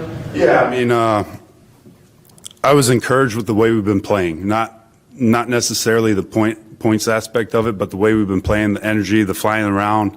I was disappointed with a 2-minute drive there at the end. Didn't think we executed very well. And you get penalties in 2 minutes, it kills you. We had 2 big penalties there, stop the clock and chunk plays, right? So we got to improve that. It's good to get in that situation, but it's got to be better. But I've been encouraged up to this point with guys' momentum that we're kind of starting to build, confidence, everything that goes with it. That was Shane Bowen, Titans defensive coordinator, and I got to say, it's only training camp, it's only practice, it's only preseason games.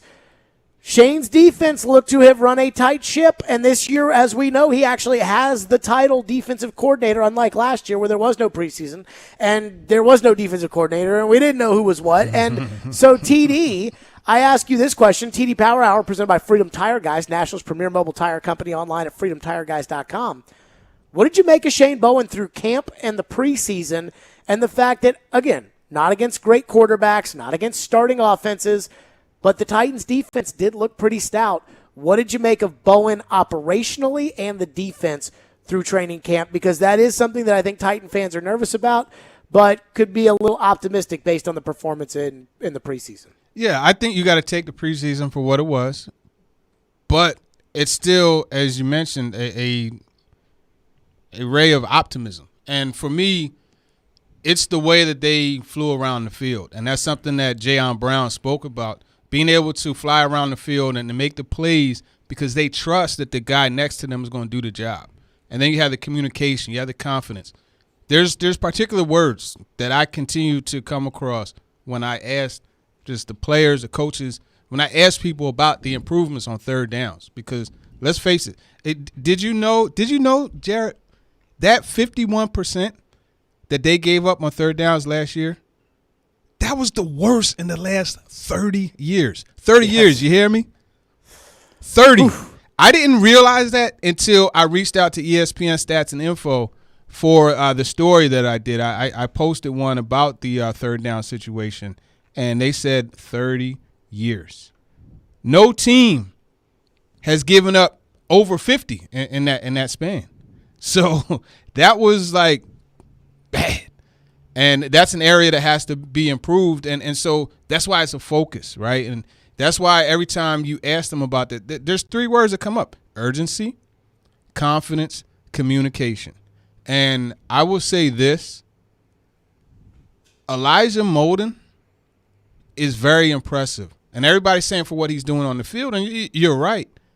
But if you go to practice and watch him, you see him talking to the rest of the secondary and talking to the linebackers. And I'm talking about the conversation starting from him. And one of the things that he told me was that's natural because the defense, the communication at University of Washington, it flows through the nickel. So you talk about being tailor-made for this position, that's Elijah Molden. And that communication is getting better, right? You see Amani Hooker, you see Kevin Byard making it a point. You see Jack Rabbit Jenkins, when there's an in-breaking route, yelling in so that the linebacker or the safety, whoever's supposed to pick him up, is there to pick him up. So I think those things are reason for optimism. You see changes in packages, right? You see Rashad Weaver bumping inside, playing 3-tech on third downs. Darnell Autry, I did it again. I keep saying the Northwestern running back, Darnell Autry.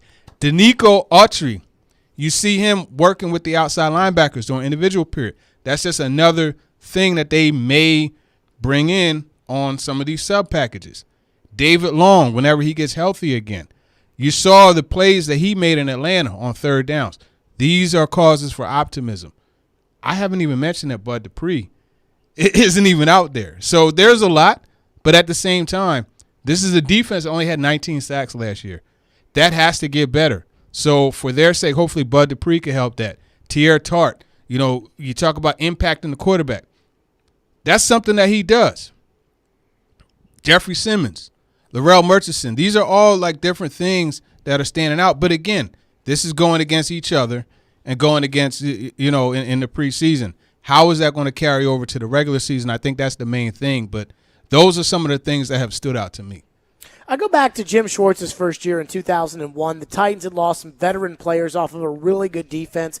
Guys like Blaine Bishop. Blaine Bishop got hurt. They had lost Denard Walker. I believe they had lost Kenny Holmes. They had a middle there. I think Josh Evans had been suspended by the league, and the defense wasn't very good. Greg Williams had gone to be the head coach in Buffalo, and Jim Schwartz, a linebacker coach, took over as defensive coordinator. They weren't very good.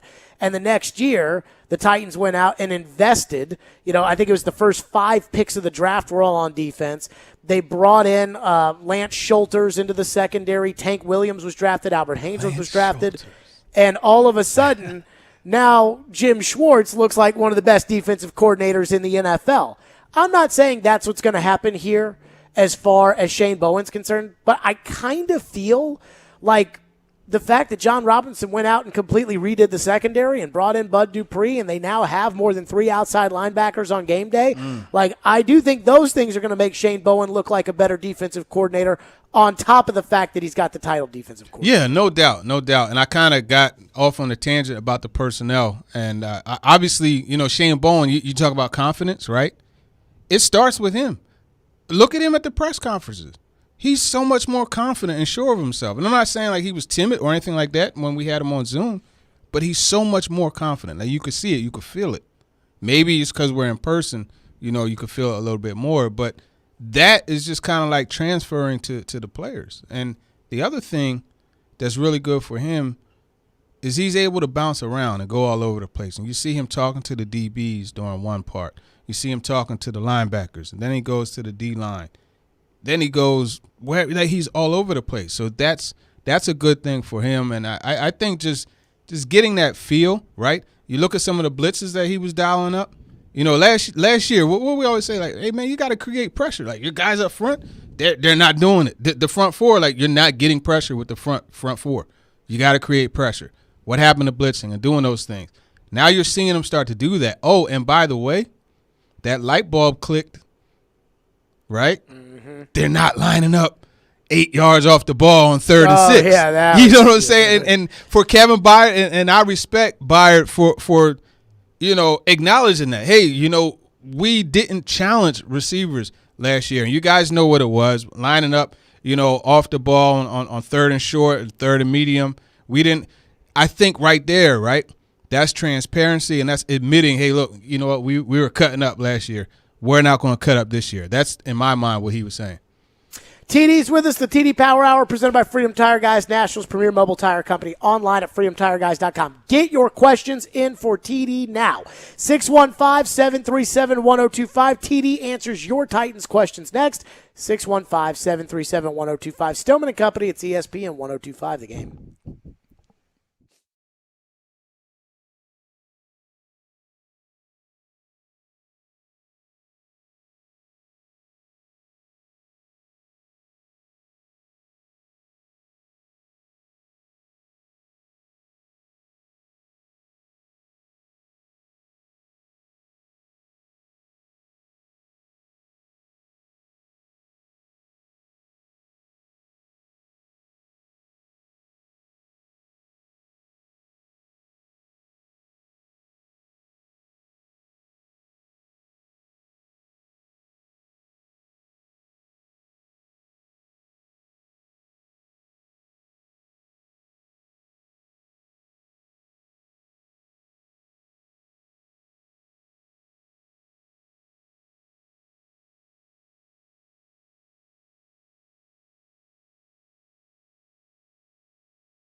Oh, I'm sorry. You were.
The TD Power Hour is presented by Freedom Tire Guys, Nashville's premier mobile tire company, online at freedomtireguys.com. I am not a man to stand in the way of TD and the people, so it is time now that we take your TD Titan questions for Teron Davenport.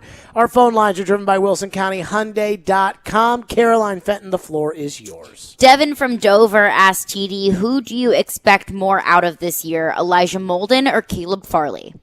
Before camp even started, I said none other than Elijah Molden, and I'm sticking to it.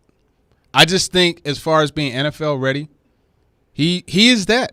And I really got a feel for that in talking to his dad. You know, his dad told me how they would go through film study. I mean, they would spend 5 hours watching the game. You know, so he is very much ready. And anybody that you talk to about Elijah Molden, they say it's very clear that he was trained and brought up and conditioned to be a professional football player. So I'm going with Molden. No slight on Caleb Farley because I love his coverage skills. And you're going to see more from Farley as far as technique and those things are concerned. There's different things that he's working on. He's going to be a better player. Don't doubt that. He's actually, in my opinion, going to be a top-level cover guy. It's just going to come with patience. Well, I want to ask one quick question, though, which was, what do you see Farley's role right now? I think reserve. His role, you know what his role, in my opinion, is? Future. That's his role. Mm-hmm.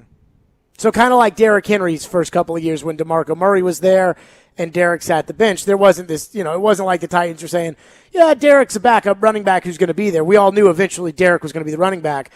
Do you think that we'll see Farley play, in certain packages or certain situations this year? Absolutely, we'll see him play. Absolutely. But you got to remember, this young man, he hasn't played since 2019, and if you talk to Chris Sanders about that back injury, the procedure and those things, he'll tell you. Because Chris said he never regained his explosiveness. Farley is gradually regaining it, and you could see some of it, but he admitted himself that it's not there yet. Sometimes he still feels like he's running in the mud. So it's going to come over time. I think he does play this season. Now, I'm not going to say put him, on Tyreek Hill and let him go and run with him like he wants to. I'm not going to say that. But next year, I would like to see that matchup. Mm-hmm. What else we have? Josh texts in and says, how good do we need the defense to be to have confidence that the Titans can make a run for the championship? That defense needs to be a top 10 defense for them to make the championship. And they addressed something in signing Jackrabbit Jenkins. In my opinion, they addressed two very needed things. They needed, one, somebody that could score the daggone football on defense, right? They need a guy who could make that type of play to change everything. And one of the things, as I say that, I think back to Patrick Robinson, the pick six he got against the Vikings in the NFC Championship game, changed the whole momentum because the Vikings had drove down and they scored and they were up 7-0. You need a player that could do something like that in a clutch game. Jenkins has proven that he's done it. So that helped.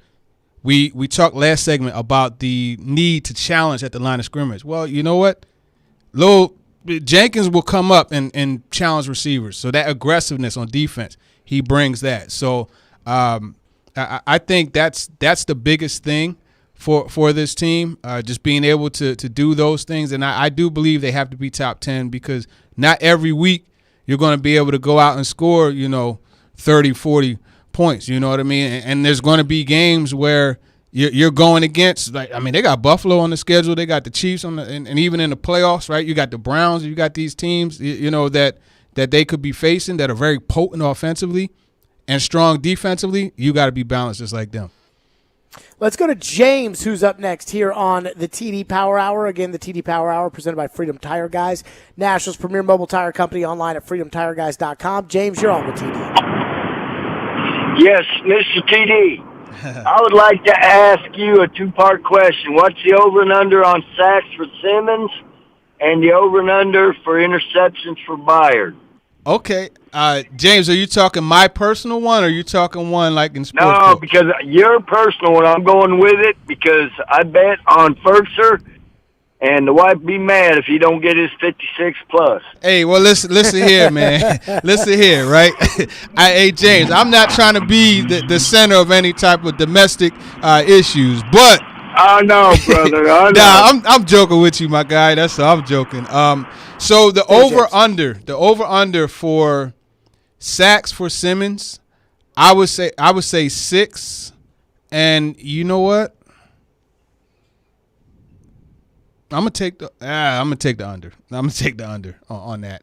The over under for interceptions for Byard, I'm gonna go 4, and I'm gonna take the over because I think this year and just in some of the things we see in camp, we see Byard able to be that post safety, right? So you're seeing him be able to play center field and run and get to the football, and we know that he has those skills to do that, the ball skills, the GPS, what I call it, GPS for the football. And then you pair that with what I think is going to be a much improved pass rush. I think that's going to help. So, yeah, I'm saying take the over on Byard, 4 interceptions, the under on Simmons. And that's not to say that Simmons is going to have a bad year because even if he gets 5 sacks but has 3 pass deflections at the line of scrimmage, that could lead to interceptions, consistently pushes the pocket back, it's not just sacks for Jeffrey Simmons. You gotta measure him with more than just that. His ability to get behind the line of scrimmage, take up residency there and get tackles for a loss and those type of things. I'm gonna tell you who I'm putting the over on interceptions, and I don't know what the number is. Hooker. I think he is gonna ball hawk this season, and that's no disrespect to Byard.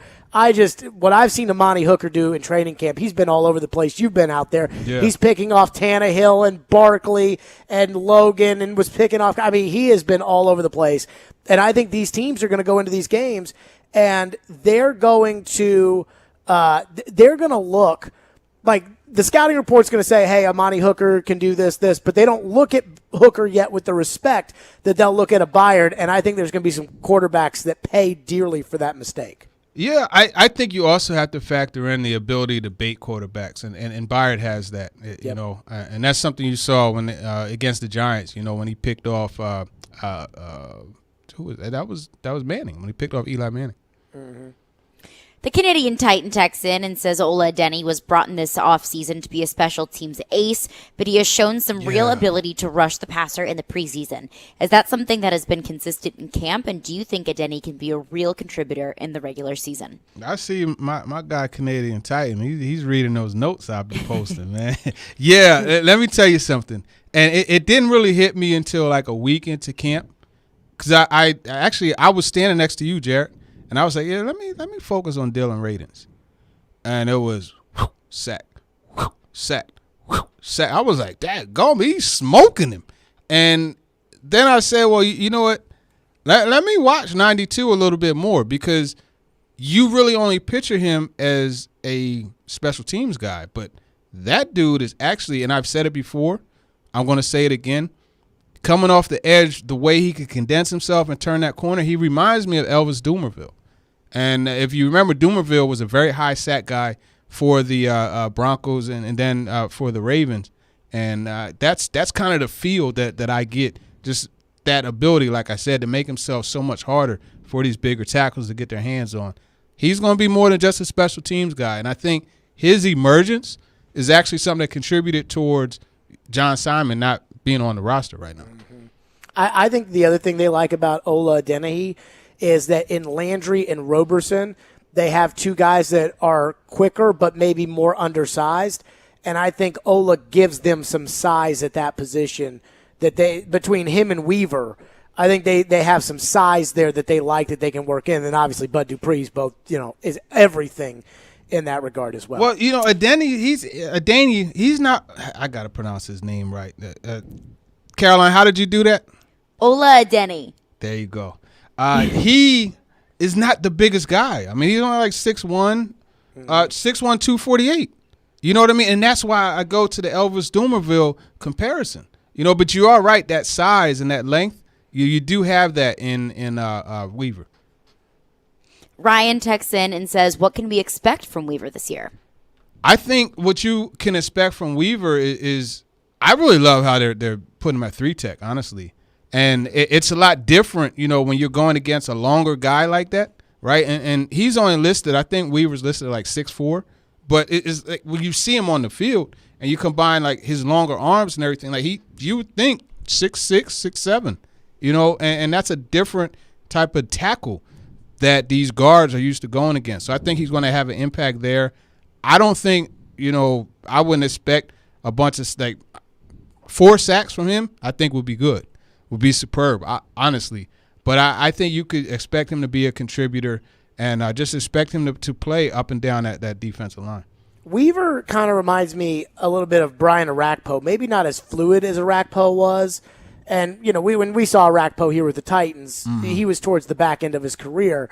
And Arakpo was an incredibly athletic pass rusher, back when he came out of Texas and when he was in Washington. But I think that kind of length in that 3 technique position, they put Arakpo in there some.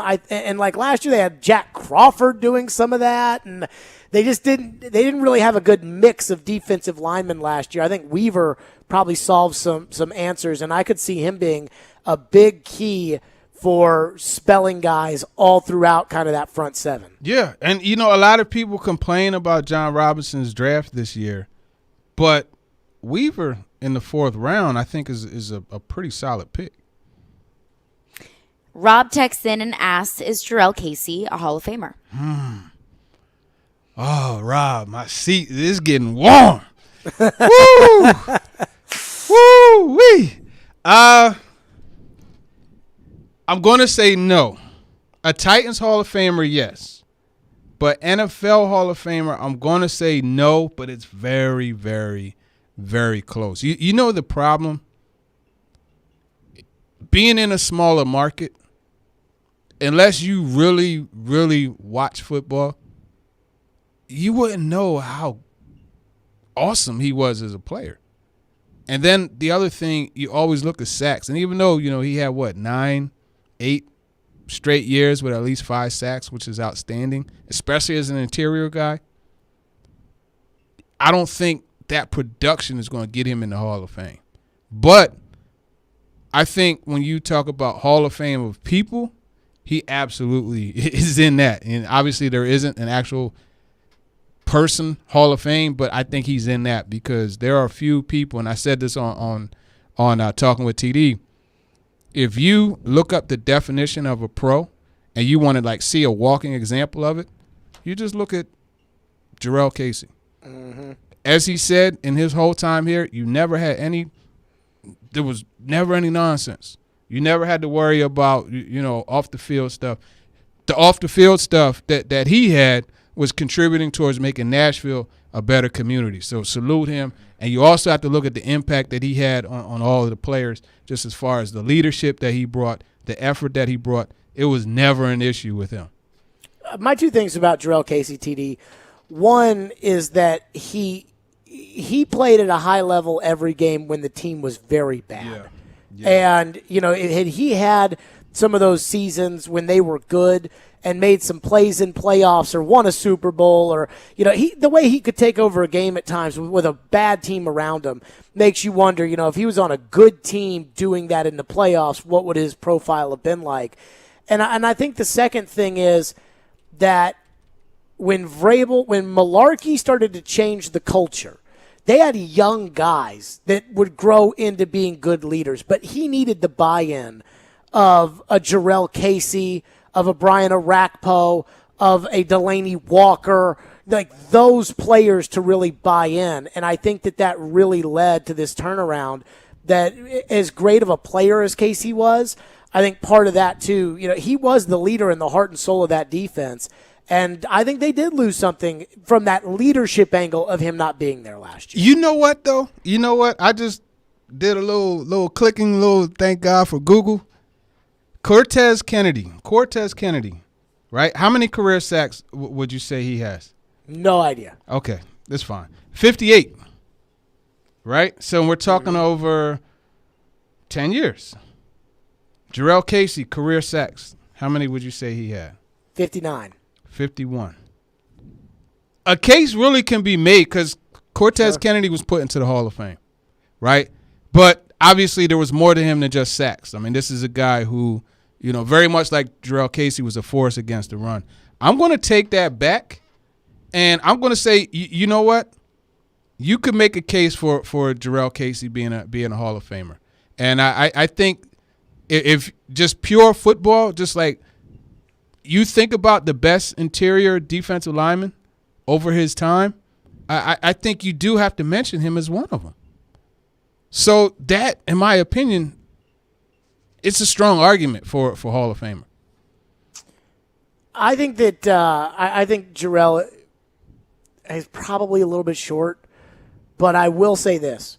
I think there are two guys that should be in the Titans Hall of Fame, Titans Ring of Honor, no questions asked. There are more guys probably that deserve, but I think Keith Bullock and Jerrell Casey are the two guys. When I think of who's not in there, now that Floyd and Jeff Fisher are going there, when I think of who's not in there, those are the two guys that I'm like, those are without a doubt Titans Hall of Famers.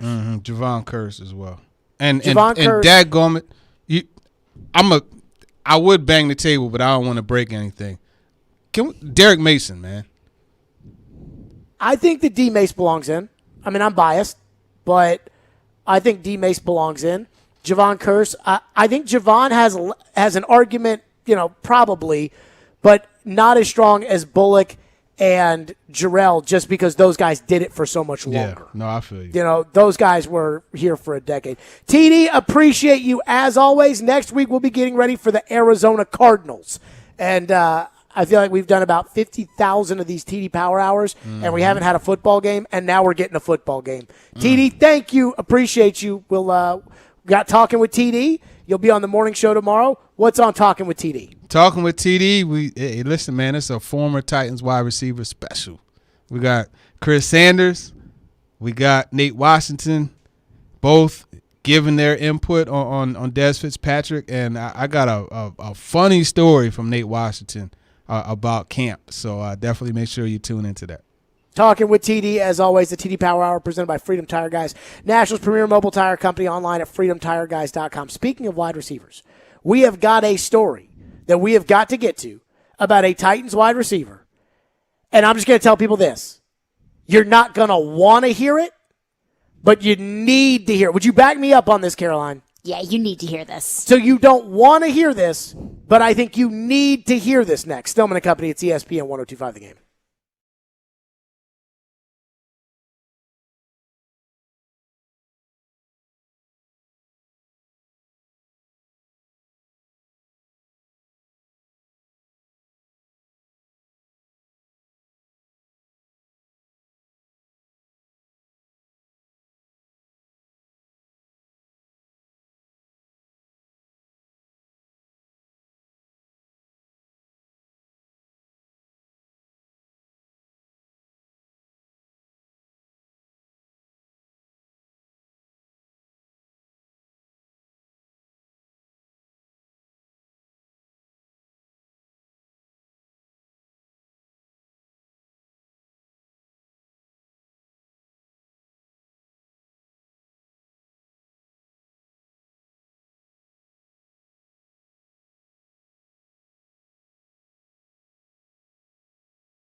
Stillman & Company is delivered by TriStar Moving, ESPN 1025 The Game.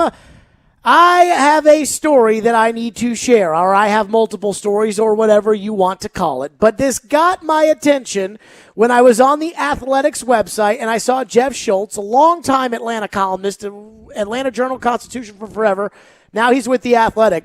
And the headline was, Schultz, Falcons Arthur Blank opens up on deteriorating relationship with Julio Jones. Now, that got my attention. I think it probably should have gotten all of our attention. You know, when you see the owner of the Falcons is going to speak about why it didn't work out with the star player, that might be worth reading into. So I'm just going to read from this article for you all. Quote, Blank, who briefly spoke on Jones' departure at the outset of training camp, went far deeper on the subject in an interview with The Athletic on Tuesday, saying he was perplexed by why Jones felt disrespected by the organization. Acknowledged, quote, that the player's relationship with some in the building had frayed and that Jones' infrequent availability to practice had become a significant issue with the front office and coaches. So that's what Jeff Schultz wrote in here. And then when asked about Julio Jones, the quote was, it's easy to look back with hindsight and say, should we have done that? Look back at the Julio situation in 2019. We, being Thomas Dimitroff, the general manager at the time, good guy, Coach Dan Quinn, the player, and his agent, Jimmy Sexton, were all kind of at odds with each other. We got a contract done. We felt it was very generous. It made him the top paid receiver in NFL history. But for whatever reason, he felt it wasn't sufficient respect. I don't know why he'd feel that way, but he did feel that way. Then when asked if the relationship was never the same, Blank said, quote, no, not really, it changed. And if you spoke to the players on the team, not that they would say anything, but I think they would tell you the same thing. He just wasn't, look, he gave us 10 great years. He's going to be a Hall of Fame player. He was a good teammate for all of that period of time. But his ability or willingness to practice the way he did early in his career was different. There were some people who were in the building who had an effect on him. He wanted out, and the last thing that Coach Smith, Arthur Smith, wants is a player who doesn't want to be here. So when an owner of an NFL team says anything like that, I think it's pretty eye-opening. Now, it's different depending upon the owner. If it's Jerry Jones as compared to Amy Adams Strunk, who doesn't say things like that. You know, I think it's kind of eye-opening. But I did some checking on Julio Jones. And I talk to people that I trust in Atlanta. And when I say I talk to people that I trust, it's people that if I told you who they were, you would trust them too. Caroline knows who they are. Would you agree that the people would listen if they knew who I was talking to about Julio Jones' time in Atlanta? These are reliable sources. Okay. Here's what I heard about Julio Jones. And we all know Julio has not practiced as a member of the Titans. You know, he's been out there, but he hasn't really done much. And then he got hurt, and then he was on the bike, and then he was back out there, but he hasn't practiced a lot. I heard that in Atlanta, once Julio had signed his contract, that the guy that was brought in 2011 was not the same guy who left in 2020. That Julio Jones didn't want to practice. Julio Jones didn't want to go through walkthroughs. It wasn't like Derrick Henry, for example, who the Titans say, hey, Derrick, that's enough for you. Go to the sandpit. We don't want to work you any harder than we have to. It was Julio Jones having no interest in showing up to practice. He just didn't want to do it. And the coaches didn't like it. And I think some players didn't like it.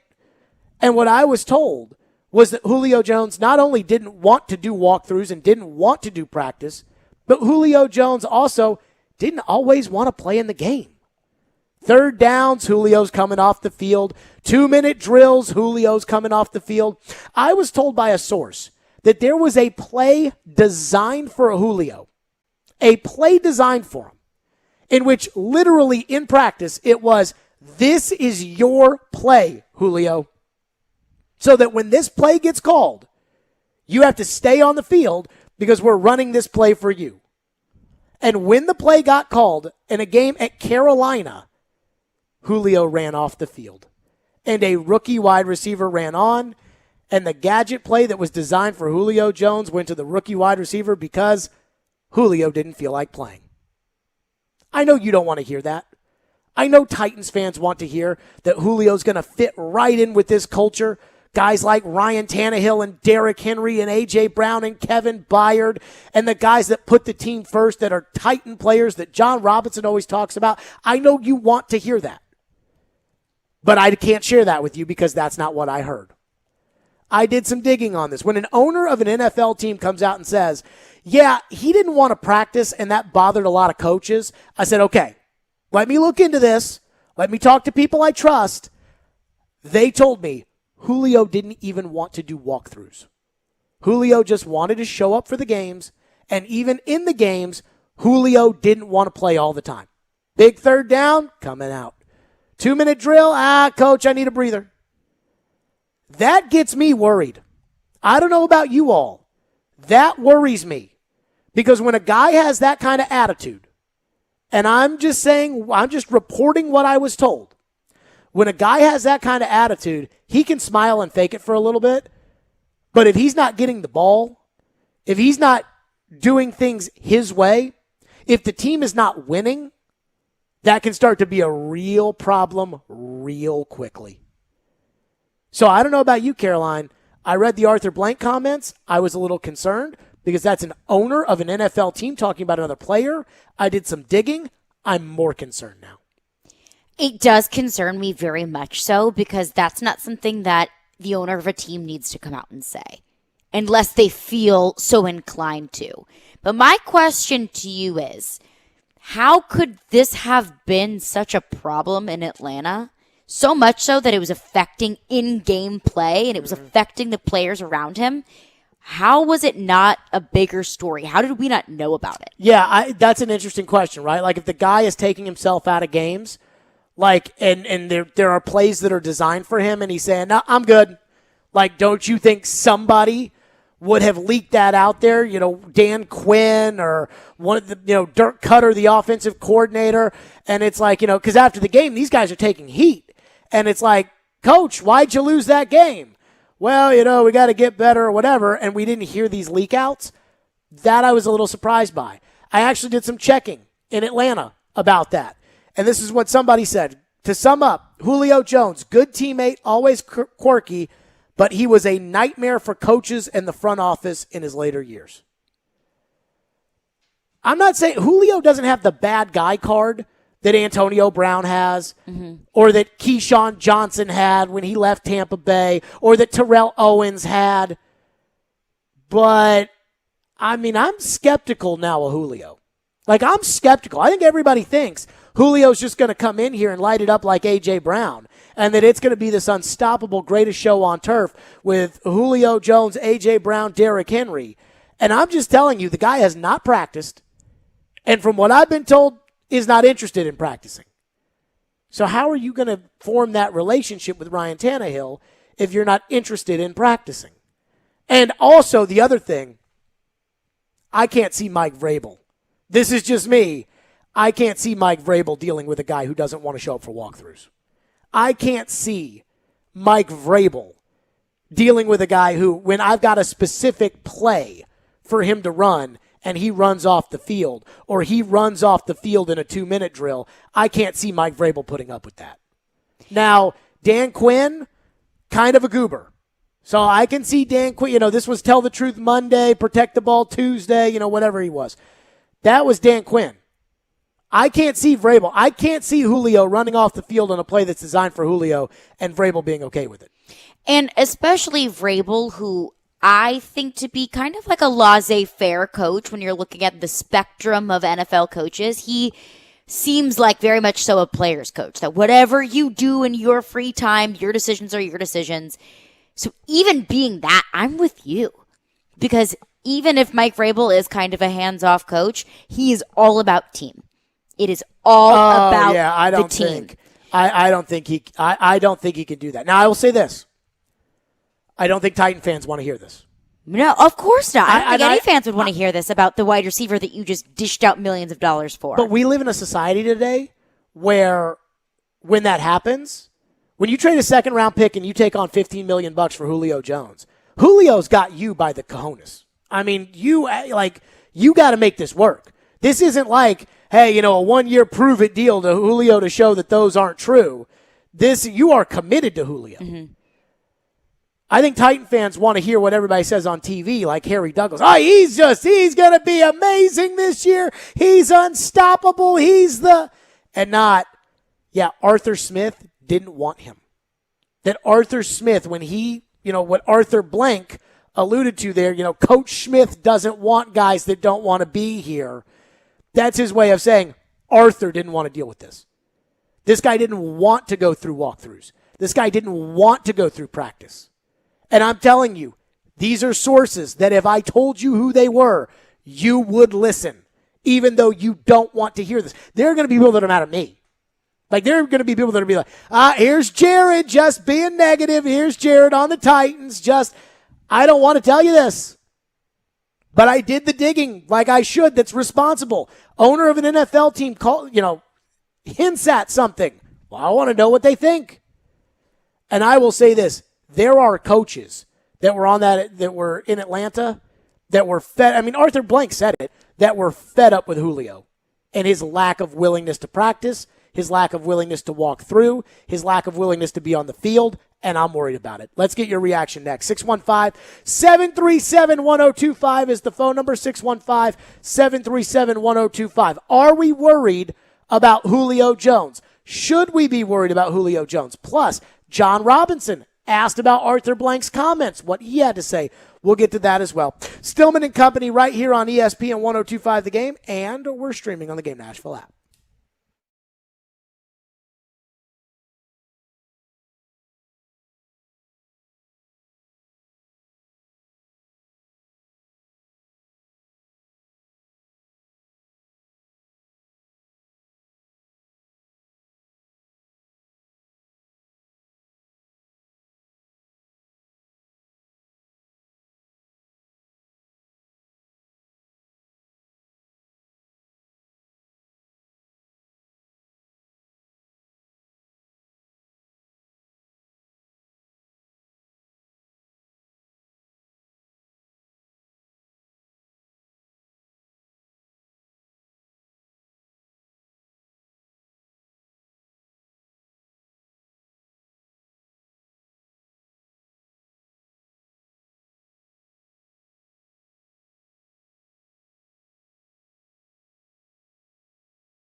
Stillman and company, again, the concern for Julio Jones. How real is it? How real should it be? Arthur Blank in The Athletic says there were coaches and players in the building that didn't like the fact that Julio didn't practice all the time. Now, the way it was told to me when they traded for Julio was Julio doesn't practice a lot because he's hurt all the time. Like, we talked to Chris Sanders yesterday, and Chris was like, well, Steve McNair didn't practice. I'm like, Steve McNair had earned the ability to not practice because we saw Steve McNair barely able to walk, and then he'd go out there and lead a team to victory. Derrick Henry doesn't practice. I don't think anybody questions Derrick Henry's desire, to be a great player. In Atlanta, the people that I talked to very much questioned that and said he was not the same guy that got drafted in 2011. He was not the same guy at the end. And Arthur Blank said that in The Athletic. The sources I talked to said came off the field on third downs, came off the field 2-minute drill, came off the field whenever he wanted to, including a time where a play that was designed for him was called, and he ran off the field. And I'm concerned about it. And I know everybody over there is going to say, oh, Julio's a great teammate. Maybe he is. I don't know. I'm just telling you what I heard. Let's get your reaction. 615-737-1025 is our phone number. We'll also have John Robinson was asked about the Arthur Blank comments, what he had to say, since a lot of what he has invested this season is riding on Julio. We'll get to that in a second, but let's get to your reactions. Are you worried about it? Should you be worried about it? Scott is going to kick us off. Phone lines driven by WilsonCountyHyundai.com. Go ahead, Scott. Hey, I just want to make the point. The sources that you have are probably impeccable. They're probably exactly telling you exactly how it was, but they're not going to make themselves look bad and say what they did to ruin the relationship with him. I mean, why couldn't this be just sour grapes and they're throwing a guy under the bus that they may have messed up the relationship? Is that not a possibility? I would not believe, based upon my sources' interactions with Julio Jones and my other sources' reaction, that they would have had, thank you for your call, Scott, that they would have had any implication on the relationship from the contract standpoint. So Julio, for a long time, thought he was disrespected in Atlanta about his contract. Like, he signed a contract, and then a year later, other receivers signed a contract, so he wanted another contract, and then there was a holdout, and I don't know. I just remember it was all some big kind of debacle. And as Arthur Blank said in The Athletic, it was never the same after they had signed that contract, and that they were at odds, Thomas Dimitroff and Dan Quinn, Julio and Jimmy Sexton, and they were at odds. The people I spoke to in Atlanta did not interact with Julio on that level. And so what I'm telling you is it's not Dan Quinn or Thomas Dimitroff that I'm talking to. But I don't think it was a sour grapes case. And I also, nobody asked Arthur Blank to say what happened with Julio Jones, to expose what had gone on behind the curtain with the Falcons and Julio Jones. Mm-hmm. If the Falcons or Arthur Blank himself felt like they were at fault by any way, there was a bad relationship mutually, that they would have done something to make Julio Jones mad, or they would have done something to make him act this way, I don't think he would have come out and said it. Because he does mention in the article, we made him the highest paid wide receiver in the NFL of all time at the time. $64 million contract, $62 million guaranteed. Was that not enough? I'll put it to you like this. When my people in Atlanta, when this trade got made, and I asked them, kind of what, and I think I maybe alluded to this, I asked them, what they thought. My people in Atlanta said, I don't have a lot of nice things to tell you about Julio. And I was like, whoa. I was like, whoa now. What's... And it wasn't I'm telling you this because I want you to throw it under the bus, or I want you to. And look, maybe Robinson and Vrabel and Tannehill, maybe those guys are exactly what Julio needs to get back in check. But I'm just telling you, I don't think it's sour grapes. Brad is up next. Thank you for calling the show on the Julio Atlanta Arthur Blank situation. Go ahead, Brad. Yeah, I appreciate it. So I think three things really, when you said, hey, the fans don't really want to hear this, but I mean, when I heard what you guys were saying about it, here are the things that came to my mind. Number one, one of the callers already hit on it. The relationship here is totally different. So here it's a little bit fresh. Over there it was stagnant. He's got a team that gave up a lot to get him versus a team that maybe he felt right or wrong didn't give up enough to keep him. So that's the first thing. Second thing is, he's coming off of a season where he got hurt. Immediately, people are dismissing the previous 9 years and say, hey, he's injury prone. He's not going to be the same. He's got that hunger that he might not have had last year, and he's got that going into this season, maybe for the first time since he was younger. And then the third thing is, that was Atlanta 2020. This is Nashville 2021. So many things have changed. I don't have enough time to say how many variables are different. So I'm going to bring up one name with you, Brad. I'm going to bring up one name with you. Terrell Owens. Terrell Owens, and I'm not saying Julio's Terrell Owens, but I'm not saying he's not. And I'll say this. I'm sure there were a lot of people, and I appreciate your call, Brad. I'm sure there were a lot of people in Philadelphia that thought, hey, T.O. didn't want to be second banana to Jerry Rice. T.O. didn't feel like they treated him right in San Francisco. T.O. didn't like Jeff Garcia. T.O. didn't like Steve Mariucci. But did you notice that Steve Mariucci didn't like T.O., Andy Reid didn't like T.O., and Bill Parcells didn't like T.O., and that the Jets weren't the problem with Keyshawn Johnson. Keyshawn Johnson was the problem when John Gruden sent him home in Tampa Bay. And I'm not saying Julio is that guy. I don't know Julio. I've never covered Julio. I'm just telling you what is being reported to me, or I'm reporting to you what I have gathered from talking to high-level, credible people in Atlanta. And to the caller's point, it very well could have just been a lot of friction in Atlanta that they needed to separate, and maybe it was the circumstance and the situation rather than the player.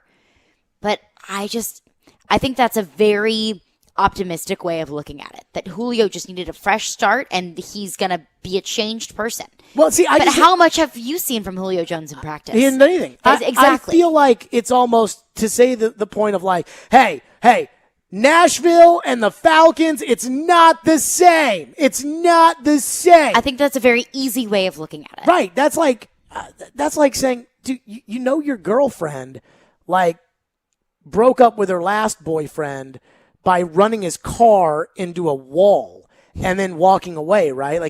She's kind of, well, yeah, but that was that boyfriend. This is me. Oh, okay.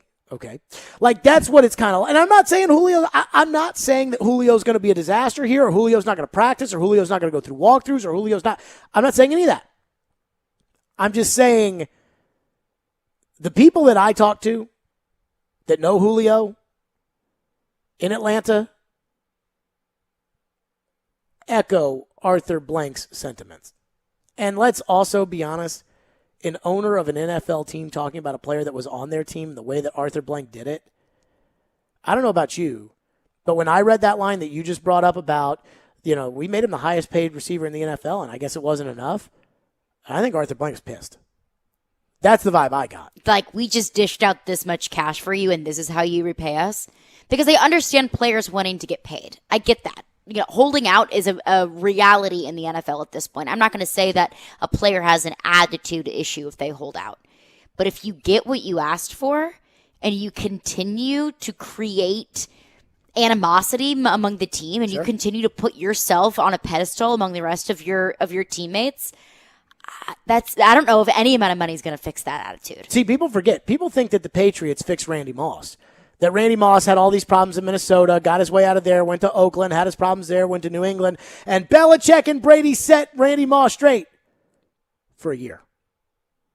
And then Randy wanted a new contract, and Randy started acting like Randy, and Randy was gone. And then Randy was on the Titans. People forget about that. I see all your phones. We're to them next. 615-737-1025. Again, we're addressing the Arthur Blank story in The Athletic, that Julio had rubbed a lot of people in the building the wrong way, why the relationship didn't work, and what I heard about it, that is, Julio didn't want to practice, Julio didn't want to walk through, basically, to sum it all up, when Julio was in Atlanta at the end, Julio wanted to do things Julio's way. That's the way it came out to me. 615-737-1025. Nashville SC fans join ESPN 94.9 this Monday, September 6th from 7 to 8 for NSC Backstage featuring Nashville SC players and coaches. Watch the show online via 1025 The Game's Twitch, Twitter, Facebook, YouTube, and theGameNashville.com. NSC Backstage brought to you by Camarena Tequila, the official tequila of Nashville SC.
John, the Falcons owner said yesterday that Julio Jones not practicing over years was kind of a sticking point with the coaches and front office there. Are you concerned at all about that long term with him here? No, I mean, I know he prepares every single day. He's in here early. He's working to make sure he's ready to go. He did some stuff yesterday, and we'll kind of see how it goes the rest of the week. And I'm excited to watch him out there on Sundays. Model citizen, says John Robinson. He might be. I don't know. People can get mad at me. This is one of those. We're just reporting what we hear. Yeah, this is one of those don't shoot the messenger things. Arthur Blank said it. I dug deeper, found out that, Julio didn't want to show up for practice or walkthroughs. Just he didn't want to do it. Wanted to come out of the game. We'll know. We'll know in 2-minute drills if Julio Jones is checking himself out of a game. There's a story. I don't know if I've ever told this story, which I'll tell it. So I was sitting in my seats at a Titans game when they were playing, I forget who they played. I think it was the Texans. And there was a 2-minute drill before the half, and A.J. Brown checked himself out because he was tired. And so A.J. called for a sub, and he went out, and Khalif Raymond came on the field. And I thought, as a fan, seeing A.J. tired, 2-minute drill first half, I'm like, call timeout, give A.J. a second to catch his breath, and then put A.J. back in the game. So I told Floyd what I saw sitting in my seats. A.J. call for a sub, A.J. go to the sideline. Floyd looked at me, and he goes, call timeout. He goes, get your butt back on the field. Lose some weight if you can't make it through there. I'm like, okay. So we're not calling timeout to appease A.J. Brown. We're telling A.J. Brown, get back out on the field. That's what we're doing. Well, I don't know. I just tell you, Floyd, I don't think he'd be okay if Julio Jones said he wanted to come out in the middle of a 2-minute drill. Let's get to back to your phones. I know the text line's blowing up, but we'll get to the callers first. John has been waiting patiently on Julio Jones. Thank you for waiting. Go ahead, John. Yeah, good afternoon. Just first-time caller. Just was saying, Julio Jones, they sold him like a Maserati to all these other teams and didn't have anything bad about him to say while he was with the Falcons because they wanted to get the best value and the money they could. Now that he's not there, they're going to throw him under the bus and make it look like he was not a team player. But you're playing on a really poor team with the Falcons. He can't throw the ball, catch it, and do all that. His performance is going down because he's getting older. I totally understand that, but Vrabel will not have to address anything. Don't think Derrick Henry, former Alabama player, would not pull him to the side and say, you need to be on time, you need to stay extra. That's what the process works with Alabama, and you can adjust character, but character is the issue there. They're throwing him under the bus because he's no longer playing for the Falcons. So, John, I got to be honest with you. John, I got to be honest with you, and I appreciate your call. I don't buy that. Like, this is not, I heard Ian Rappaport say that I talked to the people. I know who I talked to. I know what they told me. I know if they had a motive, what that motive would be. I'm telling you, and people just don't want to hear this. We live in the society where you hear news you don't like and you just blame the channel that reported it. Like, I'm not kidding. I'm telling you, there is from the people I talked to that were around Julio when all this went down, that whole coaching staff's gone. Arthur Smith's the coach now. There's nothing to gain from these people saying, yeah, Julio didn't want to show up to walkthrough. Literally nothing. So this idea of of course Atlanta's going to chuck Julio under the bus now. Of course it's not from the people I'm talking to. They're not pledging allegiance to that flag anymore. Let's go to Philip, who's up next. Thank you for calling. Go ahead, Philip. Hey, what's up, Jared and Caroline? Okay, This is my issue with it. If Julio goes out and we make the Super Bowl like they did in Atlanta, do you care if he's not going to practice or going to warm-ups if he's out there catching the ball for 1,600 yards a year? Of course I don't, but this is what scares me from them being able to get to the Super Bowl. What? But you named the receivers. You named Keyshawn Johnson. You named Randy Moss. You named Terrell Owens. They all went to the Super Bowl with those disgruntled receivers. So if Julio comes in and does that, are we even caring what Arthur Blank said? And guess what? Guess what all those teams did? They got rid of them. They got rid of T.O. in Philadelphia. They got rid of Keyshawn in Tampa Bay. They got rid of Randy Moss in New England. But we don't remember those receivers being the issue when they was on the field like that, especially like Terrell Owens. It wasn't him. It was the quarterback that was not good for them to win the Super Bowl. You're right. It was never T.O.'s fault. It wasn't T.O.'s fault in San Francisco. It wasn't T.O.'s fault in Philadelphia, and it wasn't T.O.'s fault in Dallas. You're right. But have we heard anything like that about Julio before now? I mean, we had heard that Julio didn't want to practice. That had been something that, or maybe not didn't want to. We heard that Julio didn't practice a lot. I thought it was like an injury thing. more But so how than many of our Julio players just doesn't don't want to. practice? But how many of our star players don't practice on a regular basis during the season? That's normal. So No, I don't have mean an last issue with year, Philip. Last year, Dennis Kelly didn't practice a lot. Right. I want to say AJ Brown maybe, didn't practice a lot. Yeah, towards the AJ, end. and we know that he had those knee injuries that he had to have surgery on. But like Derrick Henry practices every day during the season. Well, like I said, some players don't like practice like that all the time anyway. So Julio's older. Yeah, but I you have can't, no issue with it. Philip, I appreciate your call. You can't, in my opinion, you can't play for Mike Vrabel if you don't like to practice. I don't think you can do that. I don't think that this organization is built on everybody toes the rope in one direction and then Julio can go do whatever he wants to do. And also to the caller's point of, T.O. and Keyshawn Johnson, all of these, I guess if you want to call them problematic wide receivers going to the Super Bowl, it's not like it's a formula for getting to the Super Bowl that you have a wide receiver that acts some type of way, and then you get to the Super Bowl. Because I'm not saying that the Titans will or won't just based off of what we have heard from Atlanta about Julio Jones. But it doesn't make you feel good about their opportunity or the possibility if Julio Jones is going to walk off the field and the Titans are depending on him to be able to make a big catch, to be able to be there, to be able to be that guy. Right. You don't feel good about that. I'm worried that those things keep you from going to the Super Bowl. Yes. That if things don't go well. See, Mike Vrabel said this when he took the job. Culture is not about when things are going good. Culture is when things are going bad. And when things were bad at 2-4 in 2019, this group turned it around. Because they had Derrick Henry and Kevin Byard and Ryan Tannehill and Jerrell Casey and Logan Ryan. Well, now, if you got a bad apple in there, and again, I'm not saying Julio is because I don't know Julio, but what I'm hearing is in Atlanta, Julio was a bad apple. You got a bad apple in there, they only make things worse. And that's when John Gruden sends Keyshawn home. That's when Bill Parcells or Andy Reid says, I can't do T.O. anymore. That's when that happens. 615-737-1025 is our phone number. We'll get back to your thoughts on some of this. 615-737-1025. Hiller Plumbing, Heating, Cooling, and Electrical. Those guys always are ready for action, including tomorrow when they'll be at my house. That's right.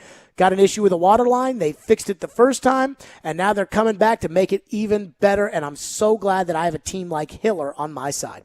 There's no better time to upgrade your essential home systems than this month with Hiller Plumbing, Heating, Cooling, and Electrical. Hiller is offering you credits for your old home systems, so trade in your old HVAC unit and earn up to $1,500 in credits towards a select new system. Upgrade from a standard water heater to a tankless water heater and earn up to $500 with your trade. Trade up for a new electrical panel and earn up to $500 in credit for your old one. Their work is backed by the Happy You'll Be or the Service is Free guarantee. Their technicians are continuing to take measures to keep you and your family safe and healthy on every single call. Hiller Plumbing, Heating, Cooling, and Electrical. Proud supporters of the Nashville Predators, the Tennessee Volunteers, and the Vanderbilt Commodores. Hiller, call the Happy Face Truck today.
Stillman and Company, again, the report, Arthur Blank, it's not a report. Arthur Blank said Julio Jones not wanting to practice was an issue with the coaches inside the building in Atlanta, and that the players would never tell you, but it probably rubbed some people the wrong way. And then I'm reporting that people that were in Atlanta when Julio was in Atlanta were telling me that Julio didn't want to play on third down sometimes, didn't want to play. Big moments where you need your big receiver in the game. And if Julio didn't want to play, Julio was on the sidelines. And that when they called a special play for Julio ran to the sidelines. Rookie receiver went in, and they had to run that play for that receiver against the Panthers. Boy, were they mad. And that Julio didn't want to practice, didn't want to walk through. And that it wasn't the same as at the beginning of his career. That's all I'm saying. Now, you've been on the text line. Mm-hmm. You told me the text line is blowing up. Yes. Give me a synopsis of what is inside that text line right now regarding Julio. General consensus is people saying, I'm not worried. Players don't practice all the time. Maybe this was something that was an issue in Atlanta that'll stay in Atlanta because it was problems with people in Atlanta, and Tennessee's a new team. So do you buy that? I buy that it could be a possibility. Do I think that's what it is? No. I could be wrong, but I don't think that's what it is. I think that it is a Julio problem rather than an Atlanta problem. So I think that when you take somebody and they're used to winning at a very high level, which Julio won at a very high level in college, Julio won at a very high level at a point in time in Atlanta, and then things aren't going well, that guy makes things worse. But that if everything's going right, that guy's good for business. And that's what I see here. I think that if the Titans are winning and Julio's getting the ball, you're not going to see any complaints from Julio. If the Titans aren't winning, if Julio's not getting the ball, then I think you're going to see some issues from Julio. And I guess maybe the difference is this is the way Julio rebels. Whereas, other guys will call out their quarterbacks or whatever. He just, nope, don't feel like going to practice today. Don't bother me with practice. I'm not interested. And I'm just saying, if any of that ever rears its ugly head around, Vrabel's not going to put up with that. Vrabel will cut him. Like, they will cut him and us be like, and they will do just like John Gruden did when it came to Keyshawn Johnson. Vrabel will do that. I am convinced of it. Vrabel will not allow that. I saw somebody, people asking me on Twitter saying, well, older players take off practices because of injuries. There's a difference between Steve McNair doesn't practice because the guy is so hurt and he's just got to make it to game day, than there is, Julio didn't feel like showing up today. There is a big difference between the two. And I worry that Julio did the, I just don't feel like it in Atlanta. Because that's what it was explained to me as Julio did that. Caroline, you know who my sources on this are. Yes. Ian, I got a feeling you overheard at some point who my source was. I actually did not. Okay. But that's okay. But I will just say that it's, if you guys knew who the sources were on this, I think you'd take it a lot more seriously than just, it's sour grapes in Atlanta and it's this guy, that guy. Because I said this, I told you before the show today, Caroline, I said, Titan fans are not going to want to hear this today. They're going to get mad. They're going to say, Jared's just causing this, or this is starting, or whatever. And I feel like almost predictably, that's exactly what's happened. And you do bring up a fair point that whenever everything is easy going, of course everyone's going to be happy with it. Sure. But, and ideally, the Titans would be in a situation where Julio Jones would be happy with it. But it's that if. That could potentially become a poison in the locker room. As if things are going the wrong way, if things aren't going exactly how Julio wants them, however it may be, it's not going exactly their way, that's when things become an issue. Do you think that the Titans have already placated to Julio by lightening his practice load? See, I would have to know a little bit more about if that was an injury that he sustained in practice, because if it was like a medical thing, if it was a health thing, then I can't say that the Titans bent their knee to Julio Jones. Because remember, early in training camp, Julio would do a little on the side with AJ, and then they'd catch some passes from Tannehill, and then Julio would just sit there and watch. And then, like middle of training camp, maybe like a week and a half in, Julio went in there in like a 7-on-7, dropped the ball, got up, started stretching around, went off with a trainer, and we didn't see Julio for 3 weeks. Mm-hmm. And then Julio came back, but by the time Julio came back, Tannehill had COVID. So, and then training camp was practically over. So, I go back to, do you think that, Julio not really doing anything at the beginning was the Titans already placating to Julio and his desire to not practice? I mean, the walkthrough things is a way bigger deal to me than the other stuff. The walkthrough things bother me because a walkthrough, like you can be hurt and still participate in a walkthrough. Yeah. That's not actual practice. It's the bare minimum. That's you're like not doing anything. You're wearing sweatpants. I don't even know if you have to wear a helmet for those. And it's literally just like, okay, so now when you take the ball, if he goes through here, then we're going to cut it upfield. Now, if they bring down the safety, then we're going to kick it outside. That's what a walkthrough is. It's literally walking through plays and scenarios. And Julio Jones, according to my sources in Atlanta, didn't even want to do that at the end. And the other part of what my sources said, and Arthur Blank said, which I think should be discussed, is he wasn't the same guy that they drafted. Does that worry you? Yes, it does. Because it gives me the idea that once Julio gets in and has his circle of trust, then things change.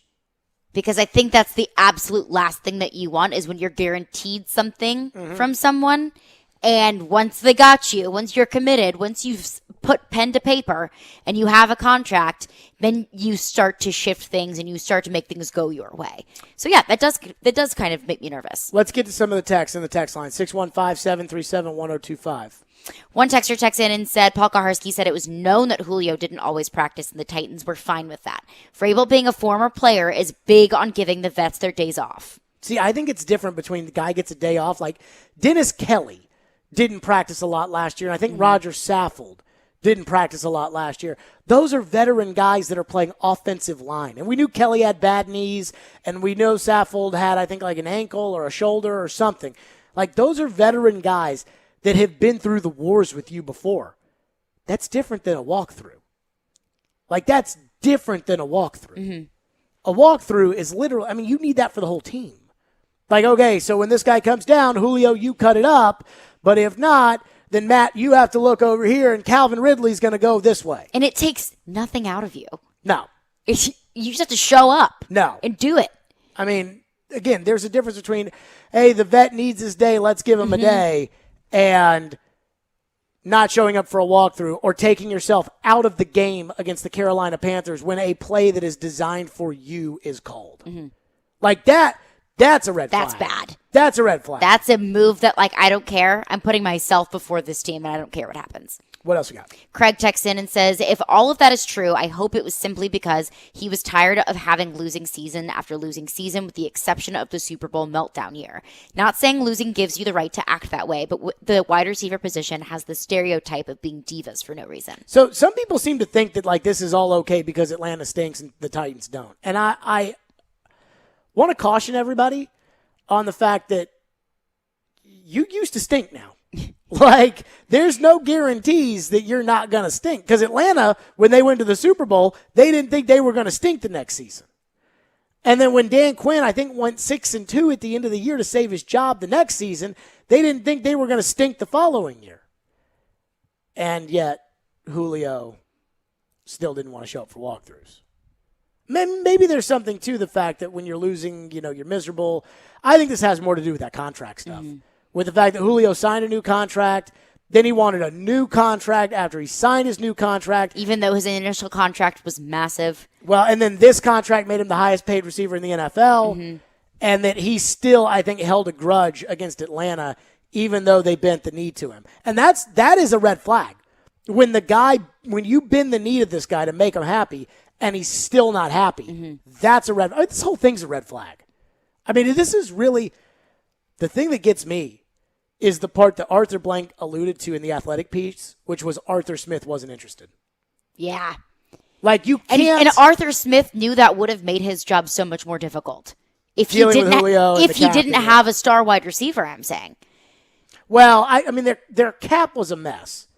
So when Arthur took the job, he knew that they were going to have to make some cap sacrifices. But sacrifices, if you will. I do think that if Arthur was willing to put up with Julio, maybe they could have found some way. I mean, the NFL cap's all bullcrap anyways. Maybe they would have found a way. I don't know the specifics of the situation. But when he talked about Julio in the Athletic piece and said, well, Coach Smith is not interested in that, that told me, they told Arthur what was going down, and Arthur was like, I don't want that. Trying to rebuild something, trying to make things better. No, thank you. The Vols kick off their season against Bowling Green tonight. Chad Withrow, Outkick, is in Knoxville. He will join us next. His thoughts on the Vols as they get set to start this season. First, let me tell you about my friends at FanDuel Sportsbook. That's right. They got a great deal for you. FanDuel Sportsbook, my official sportsbook app, is hooking new users up with enhanced 30-1 odds for the first big college football game of the season. That's right. Pick either Georgia or Clemson to win, and you could turn a $5 bet into a $150 payday. I'm going to roll with Georgia.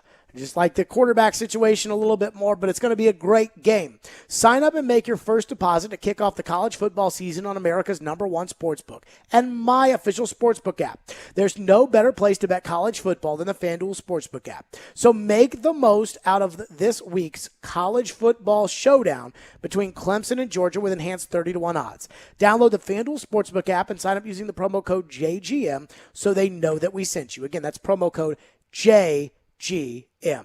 21 and older and present in Tennessee. New users only must wager in a designated offer market. $10 first deposit required. $150 max bonus. Bonus for Tennessee users fulfilled in-site credit within 72 hours. Tennessee site credit expires 14 days after receipt. See full terms at sportsbook.fanduel.com. Gambling problem? Call Tennessee Redline 1-800-889-9789.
Stillman and Company is delivered by TriStar Moving, ESPN 1025. The game Vols season opener tonight in 2 hours as they get set to take on the Bowling Green Falcons in a game that the Vols should win. Trevor Maddich said the Vols should win by 5,000 points. Would you take the Vols plus or minus 5,000?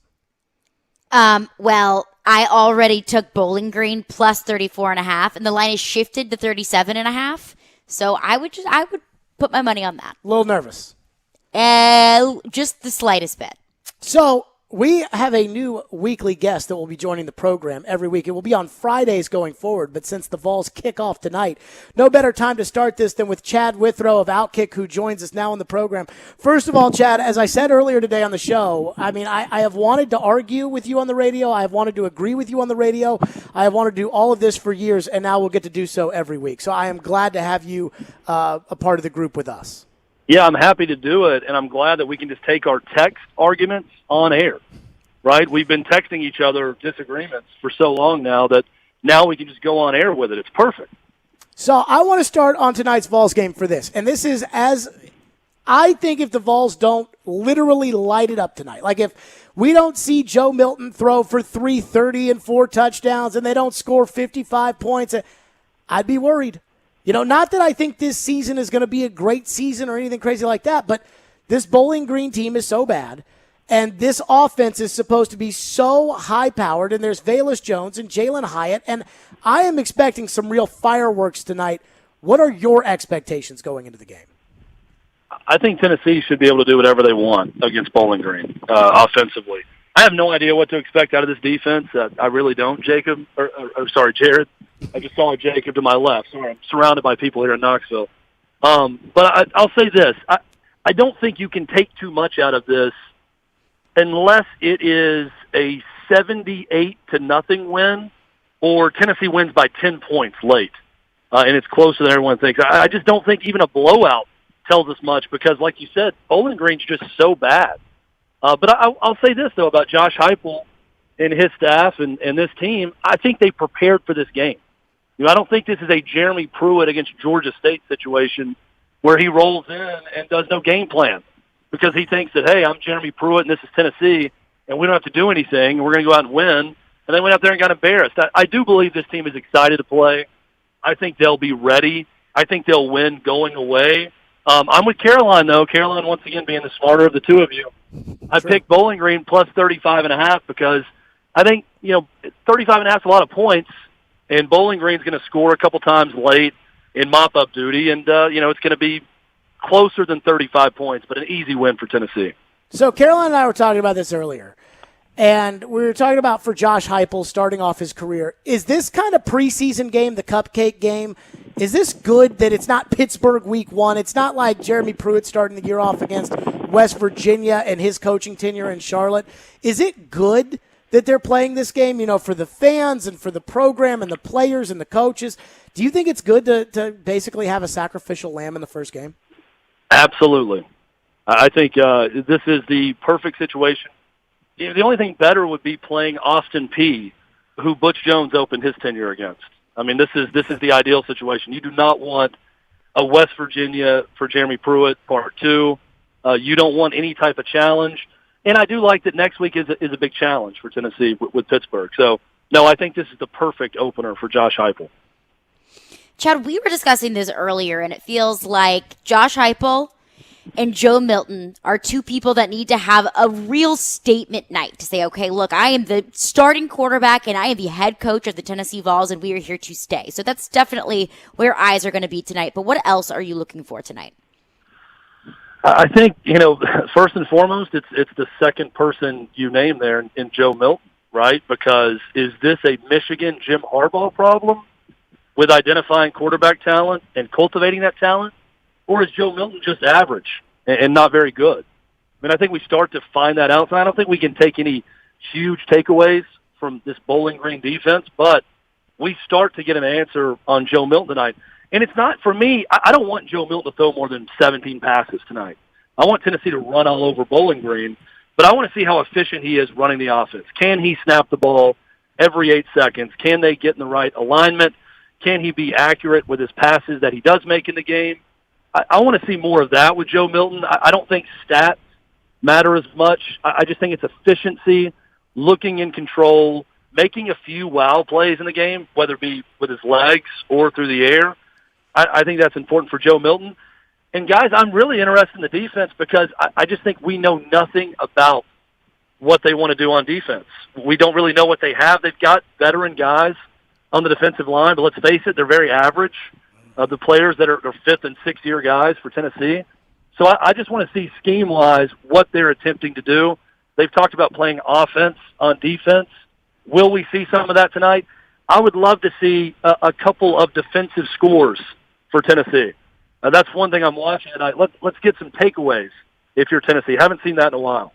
So I think one of the bigger things, too, Chad Withrow with us, I think one of the bigger things for me is I just hope that it looks fun tonight. And I know this sounds crazy. I hope the fans, and you're in Knoxville right now, I hope the fans have fun tonight. I hope the coaches look like they're having fun on the sidelines. But most importantly, I hope the players look like they're having fun because it definitely felt like even when Jeremy Pruitt was winning in that second year, it didn't look like they were having a lot of fun. And I just think that permeates a college program, especially when you want to play a high-octane offensive system and offensive game like Josh Heupel wants to play. I think you need to see that fun, especially against a team like Bowling Green. And then I think it has to get to the fans, who I do think are excited about tonight's game.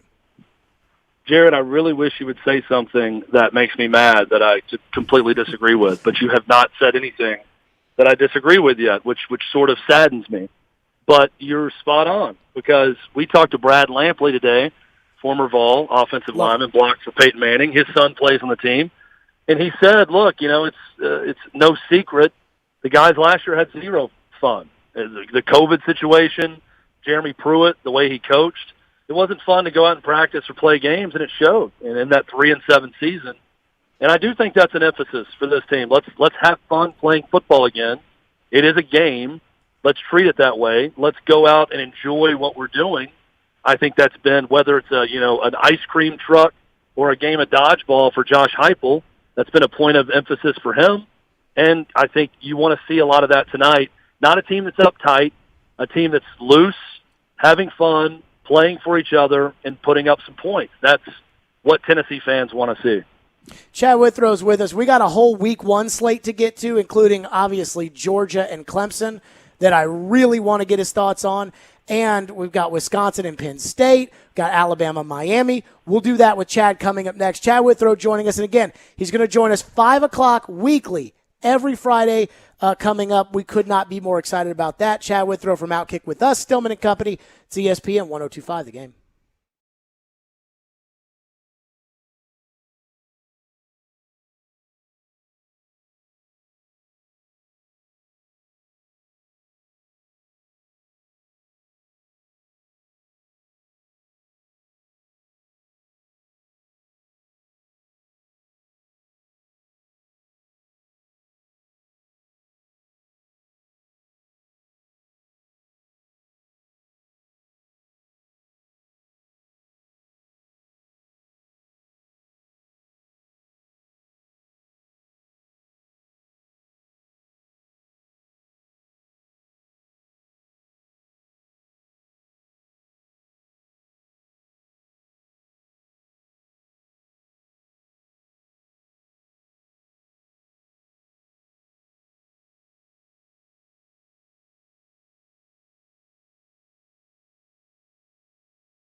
Stillman and Company, delivered by TriStar Moving. Chad Withrow, Outkick with us here in just a second. But go ahead and give me this headline.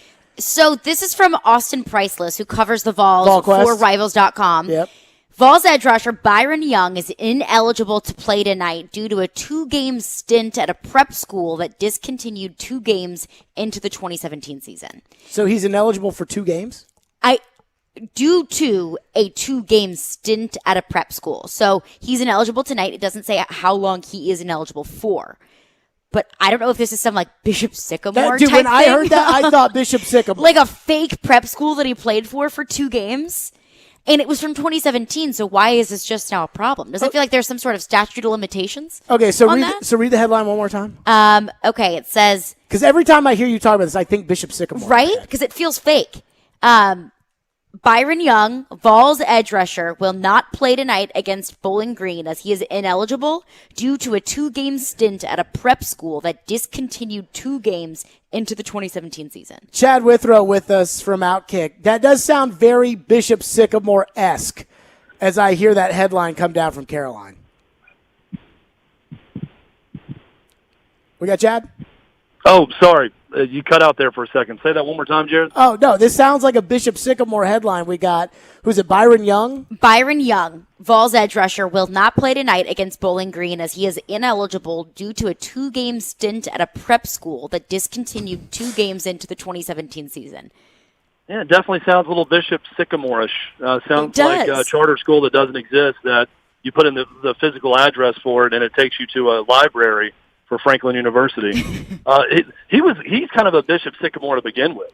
Like I feel like no one knew about that guy, and then suddenly Tennessee and other big programs were recruiting him, and he was a big get for Tennessee and a guy that's going to be an edge rusher whenever he can play for Tennessee. That headline is news to me. So yeah, that's certainly a blow for Tennessee. But good news is they shouldn't need him against Bowling Green. I want to get some of your week 1 thoughts, Chad. Clemson, Georgia, I don't know why, but I think Georgia's going to win. And I actually feel kind of confident that Georgia's going to win. And I think it's just because of JT Daniels, but we know Clemson is going to be stacked this year. And part of it's maybe because I'm just hoping that Clemson doesn't win because I don't really like Clemson. What do you think of that week 1 showdown? I think it's a great showdown. And it's obviously the game of the week. I really like Clemson in this game. I think Georgia got some guys out that's going to hurt them. I'm not as sold on JT Daniels as you are. And I think DJ Ugalele, I hope I'm saying that properly, probably not. He's a big time. There you go. That's even better. Whatever Caroline just said. That's the quarterback for, I like to say it like ukulele, like the instrument. It's easier for me in my small brain to say it that way. But I think he's really good. I think he showed that in limited time last year. And I think Clemson gets it done against Georgia, but that's going to be a fun one to watch. So here's what I worry about, though. If Clemson loses to Georgia, let's just say, crazy world, Alabama wins out, they're in the playoff. Ohio State's going to win out, they're in the playoff. And then Oklahoma wins out or whatever in the Big 12, so they're in the playoff. Then you've got Georgia, who runs the table, loses 1 game to Alabama in the SEC title game, and Clemson wins every other game, and Georgia gets in over Clemson. And then I feel like we'll never see games like this ever again if something like that happens. But I'm kind of rooting for it to happen because I want different teams to play in the college football playoff. Yeah, I think the best case scenario, if you want things like this to happen, is just for both teams to make the playoff, regardless of outcome. Close game, blowout, whoever wins, is that both teams make the playoff. But I'm kind of with you, Jared, in that it seems like a tiebreaker scenario, that the loser of this game is going to end up in some sort of weird tiebreaker based on whatever happens in SEC championship or ACC championship.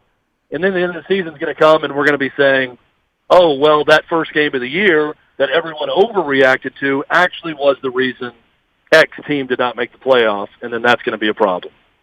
What do you think about the Big Ten? There's a big one in Wisconsin and Penn State. Here's where I have a hard time getting jazzed up for Big Ten football. 1, I find Big Ten football at times to be incredibly boring. And 2, I just think Ohio State's going to beat everybody in that conference by 45 points. So this is a top 25 matchup, but I still think Ohio State's better than both these teams by at least 3 touchdowns. Yeah, I'm with you. I think Ohio State is such the class of that conference that it doesn't matter as much. But frankly, I think the same could be said about Alabama and the SEC a number of times in the past few years too. But look, Penn State to me is interesting because was last year a fluke for James Franklin? That's a team that I'm following because you see them a year ago, and was that simply COVID, and was that some circumstances of guys opting out and injuries and everything else, and they lost early, and then guys just kind of quit? Or is that indicative of something worse going on with James Franklin's program? I think we start to see that against Wisconsin. That, to me, is the real interest point for that game. Well, so here's my thing about James Franklin. I think James Franklin is a guy who wins a lot of games. I think he's kind of got a salesman kind of approach to it. I wasn't on air in town when he was coach at Vandy. You were. But I kind of feel like James Franklin is the kind of guy who, when he doesn't win, his shtick gets old really, really, really quickly. And I do wonder, to your point, if last year was, okay, it was COVID and the Big Ten screwed everything up and whatever, and this year is James Franklin has just made everybody there mad and they all hate him. I think what you're saying is true. I think any one shtick wears thin. You can say the same about Butch Jones. Sure. I'm not saying that James Franklin is Butch Jones because he's far more successful and he's a much better coach. But I think when you have a certain personality like that, it's going to wear thin on a fan base when you start to lose. The thing with James Franklin is he's never really started to lose to any great clip as a head coach. I mean, what was really losing at Vanderbilt for James Franklin? The season opener at Ole Miss that one year? Yeah. What was a great game? I mean, there weren't a lot of losses that piled up for him. That's why last year was so crazy for James Franklin. To watch him go to Nebraska and lose to a terrible Scott Frost, terribly coached Nebraska team in that game. And then the way they looked at times, that's what was so shocking. That's why I think Penn State rebounds this year and as a program, but that's what I'm fascinated to see because it's not just a personality thing, but if you lose at Penn State, they're going to turn on you quickly. If they do it 2 years in a row, I mean, they're not going to get the benefit of the COVID-19 season. They're not going to get the benefit of that doubt if they start losing this year. Chad Withrow with us from Outkick. If you had to put an approval percentage rating on Josh Heupel amongst Vol fans, I know they have not even taken a snap yet, but if you had to put where it lies today before they kick off, what would you put it at, and how much do you think he can change that in year one, knowing that we know he's got a lot of, he's got a really big uphill to climb? I mean, I this sounds like a cop-out, but being a Tennessee fan and a Tennessee grad, I promise you, this is my honest opinion. It's 50%. Because Tennessee fans, everyone I talk to, it is totally wait and see. No one is jumping in. No one is reciting Josh Heupel lines from preseason hype videos for Tennessee, like Tennessee fans have done in the past. They only want to see results. It's all they care about with Josh Heupel. And I really do think that people aren't really down on Josh Heupel. They're just not up on him. And they just want to wait and see what the product looks like. And that starts here in about an hour and a half. See, I like this though, and I will use this because I feel like that is the right way to approach it. Of, hey, we don't know, maybe he's a good coach, maybe he's a bad coach. Because if you get too excited about a coaching hire, you turn into Nebraska right now. Which, I mean, that was the class, the toast of the town when they hired Scott Frost, and right now they want to fire him after what happened last week. And I think with Tennessee fans, as we all know, they can get a little crazy sometimes when it comes to this stuff. I think this is the most measured a Tennessee fan base has been in the last, I don't know, since Lane Kiffin left. This is the most measured, saying, hey, the guy who says he's going to score a lot of points, I hope he scores a lot of points, let's see, as opposed to anointing him the king before he's even coached a game or throwing him under the bus before he's ever coached a game. You know what I like to call it, Jared? Sober Tennessee. This is sober Vol Nation for the first time in a long time. They're not drunk on pride. They're not drunk on excitement. They're drunk on liquor for sure. And I'm in Knoxville right now, and we're seeing a lot of that. As Jonathan Hutton laughs right next to me in the car. We've seen plenty of that in Knoxville. But they are sober as a judge when it comes to expectations for this team. They'd be perfectly happy with 6-6. They'd be perfectly happy to play someone close, as lame as that sounds, and not win, but play somebody close that's really good. I think this is sober Tennessee that we're seeing right now. Now, if they come out and win by 50 tonight, and they beat Pitt next week, and they're 3-0 going to Florida, get ready for drunk Tennessee to storm Gainesville at that point, because fans will convince themselves that something big is going to happen again. But right now, we are in sober Tennessee mode. You know, for years, you guys would say things that we would talk about, and we couldn't, take it. We couldn't go on the air and say, well, today Chad Withrow said this, and we just couldn't do it. And I feel like I'm going to have to steal this from you because I actually like it. I think it's incredibly apropos for the Vol fan base. Go ahead. Let's spread it like wildfire. I don't care. Preach my gospel, Jared. Let everyone know about sober Tennessee. I will say this. It as well. If the Vols cover tonight, it's going to be drunk Tennessee. If it's what I think it's going to be, I think the Vols are going to cover. I think that this is going to be a 55-7 game with a defensive score and an embarrassment. And I'm telling you, I think you're going to see drunk Tennessee saying that they found the offensive guru in Josh Heupel tonight. I don't think tonight triggered it, but I will say that you will see drunk Tennessee at the Outkick after party at Uptown Bar and Grill post game. I don't think it's going to have anything to do with the outcome of the game, because we'll probably be leaving at the start of the fourth quarter to go to this after party, but that's definitely going to happen. But I really don't, and this is shocking for even me to say. Look, I've been a part of this fan base for my entire life, and I've seen it all at this point. I really don't think people are going to overreact to this game. Now, will they overreact if it's close in the second half? Yes. They're going to be very upset about that, but I don't think a big win is going to get people overly excited. They just want to have fun playing football again. That's what they want more than anything tonight. So I'm going to leave you with this one, and I want Caroline's input on this as well. The battle of the alma mater of my two co-hosts happens this weekend when Floyd's UCLA Bruins take on Caroline's LSU Tigers. I think UCLA is going to win. Why? I'm not exactly sure. I just think that, Ed O hit it out of the park that one year, and LSU is kind of a mess right now. And the hurricane, everything else going on the road to UCLA. If LSU loses to UCLA this weekend, how mad will the LSU fans be? I want to start with Caroline. First of all, the hurricane, that's cold. For a reason why LSU is going to lose this game. Well, it's mentally. That is cold. But will this fan base be furious? Yes, but we've seen it before. A few years ago, LSU lost to Wisconsin in the home opener, ended up having a winning season. I don't think it's the fan in me. I think it's just the logical football fan in me, is that I think that LSU is going to win this game, because I think 2020 is not what LSU is. I don't think 2019 is what LSU is either. Well, I think this year's LSU team is similar to 2018. They're going to have a few mess ups.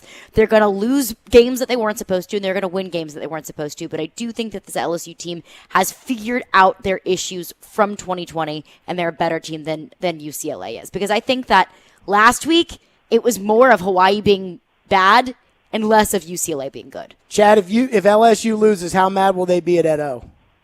Well, they're going to be angry, very angry, and rightfully so. I think it's a sneaky good game this week and a sneaky good matchup. And I'm going with the GM. Sorry, Caroline. Got to go with the GM's alma mater. That's in the spirit fine. Of Floyd Reese. In the spirit of Floyd Reese, I am taking the UCLA Bruins. I'll shove it in your faces later. I think Chip Kelly finally figured it out. I'll see you next Friday, guys. Chad. Yes. Oh, yes. Yes, you will. It's a great Chip Kelly. He's finally figured it out at UCLA. Bruins get it done. I'm going with the GM's alma mater. There you go. Chad Withrow, they are in Knoxville with the Outkick party that's going on there as well. Have a fireball shot in the memory of the GM out there, because we know the start of college football season was his time if it was anybody else's. Chad's going to be joining us weekly throughout the year at 5 o'clock, on Fridays every week. Chad, appreciate it. Enjoy Knoxville. And now I got to tell all of our friends about our great friends at Invigorate Health. Jared, thank you for having me. Always fun. I'm looking forward to this. And I just want to let you know that I saved the Sober Tennessee label for my first visit with you, just for this appearance. So use it all that you want. Thank you so much. Fantastic. Chad Withrow from Outkick joining us live from Knoxville. I actually like that. I do. I think it's sense. Very apropos. Yes, because it's Vol fans not having their orange-tinted glasses on and seeing this program for kind of what it is. I cannot tell you how many times over the last 5 years Floyd would walk in and we'd be talking about something and he'd be like, "Can you believe what Kaharski said?" And it was like every time, and we wanted to go on. Like, I would have loved to take things that he had said or things that Chad had said or things that Hud had said and say, hey, what do we think about this? And then laughed about it or whatever. But glad that we can now do that. And glad that we can now do that with Chad joining us at 5 o'clock on Fridays. Chad's a big fan of Invigorate Health. I'm a big fan of our friends at Invigorate Health. Really, really close, right over there in Mount Juliet. They are fantastic. I'm telling you, this is what happens. Everybody is tired of being tired. And the older you get, the more tired you become. And a lot of that is because, as we know, as you age, you start to maybe lose a little bit of testosterone, lose a little bit of your muscle mass, lose a lot of your energy. Well, they can take care of all of that, whether it's IV therapy that you need, whether it's hormone replacement therapy you need, whether it's Sculpt Neo you need, whatever it is, the experts at Invigorate Health will find that out for you, and they will get it done quickly. I'm telling you, go over there, call them today, and set up a consultation. If you are feeling old, Invigorate Health is who you need to talk to. Don't feel old. Don't be old. Talk to my friends there. Hormone replacement therapy, they will help you get your testosterone levels back to their natural levels through those hormone replacement therapies. And their clinic of highly trained physicians and nurses will base their success on your progress. I'm telling you, you're going to make great progress. The Sculpt Neo, I think you guys have all seen this. If not, Google it. They've got the Sculpt Neo where they can take areas like your abs or your thighs or your butt, and they can lower the fat and increase the muscle mass. Average increase in muscle mass, 25%. Average fat reduction, 30%. And the average visible reduction in cellulite, 93%. And, of course, the IV therapies. Get that put in right there. Increase mental capacity, relieve stress. It'll revitalize your skin and hair, bolster immune system. Everything that you do with Invigorate Health is going to be catered to you. Everything. I absolutely love them. You need to give them a try today.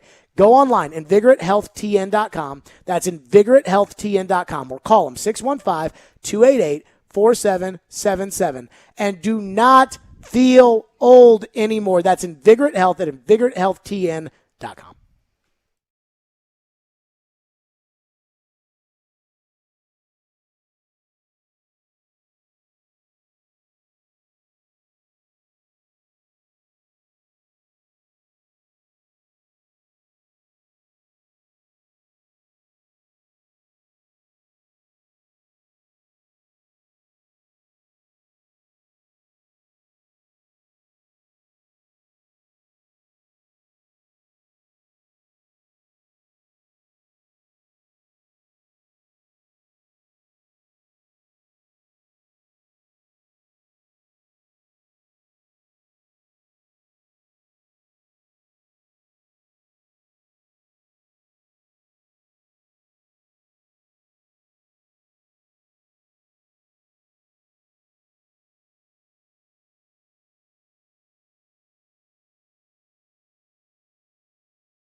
Stillman and Company, Vols getting ready to kick off the night. I think it's going to be just a rear-end spanking. And if it's not, I'm going to be upset. Dylan texted me. My Dylan? Dylan. Okay. Said, talk about Pruitt's first play versus West Virginia when the center got blown up. Jarrett Garantano got drilled and fumbled. So classic Tennessee. That is so classic Tennessee, though. I mean, Joe Milton, if Joe Rexroad is right about Joe Milton should throw for about 8,000 yards. Yes. Today. Yes, you are right. This should be a blowout. The hype about, no pun intended, about Josh Heupel's offense. Yes, the Vols should go off. Joe Milton should have 800 passing yards. With that, it's time for headlines with Caroline. We're spanning the sports world. It's Headlines with Caroline on Stillman and Company, right here on Nashville's best sports talk, ESPN 102.5 The Game and the Game Nashville app. So we all know Texas and Oklahoma are leaving the Big 12, but 4 possible contenders to expand the Big 12 have arrived. Formal invitations to BYU, UCF, Cincinnati, and Houston could possibly go out in the middle of the college football season. So there's a 4-person subcommittee featuring 2 athletic directors and 2 university presidents from the Big 12, and they began meeting last week about potential expansion. They came up with this list of 4, and 8 of the 10 current members of the Big 12 have to approve these 4 additions if they see fit. So BYU, which is an independent, is obviously the one that seems like the most likely because they don't belong to a conference. But UCF, Cincinnati, and Houston would have to give the AAC 27 months heads up and have to pay $10 million in an exit fee to join the Big 12. Yeah, this is kind of weird, right? Like, I think that the Big 12 is in a tough spot because what you can't do is you can't recycle the same teams. You know, Conference USA had Louisville and Memphis and Tulane, and they had all the same teams. And then the Big East fell apart, and the AAC went and grabbed everybody from Conference USA. Yeah, I mean, they grabbed a couple teams from other places, but really it was all Conference USA. Well, now if the Big 12 goes out there and starts grabbing everybody from the AAC, then you're going to be Conference USA with Iowa State in it. And that is something that I'd be careful and about Texas Tech. If I was the Big 12. I'd be careful about that now if I was the Big 12. UCF in the Big 12? It just seems very far away. But I mean, if you look at it, too, I mean, like, it's not like... Here's who I'd take if I was the Big 12. Cincinnati. Mm-hmm. That one is the first. Houston, that's a natural fit. Yeah. Tulane. Yeah. Why Tulane? Gives you a big city. You've already got Dallas. Now you get New Orleans. And it takes you into Louisiana, and you're still kind of in that area. But nobody in New Orleans cares about Tulane. They'll care if they're in the Big 12 and they win. No, they won't. You don't think they'll care? No. Do you think anyone here cares about Vanderbilt? Yeah. Do you? Yeah. Way more than New Orleans cares about Tulane. Really? Oh, my gosh, yeah. I went to the Tulane-Memphis game when I was a junior, senior. They were giving away 3-day passes to a music festival in New Orleans, Xboxes, like big-time giveaways just to get people to come to the games. Nobody cares about Tulane. They're terrible. But more people care about Vanderbilt? Oh, yeah, because people go to Vanderbilt games. No, they don't. Way more than Tulane. I don't know. The people who go to Tulane don't even care about Tulane. And that differs from Vanderbilt how? I think that you are overestimating Tulane and underestimating Vanderbilt.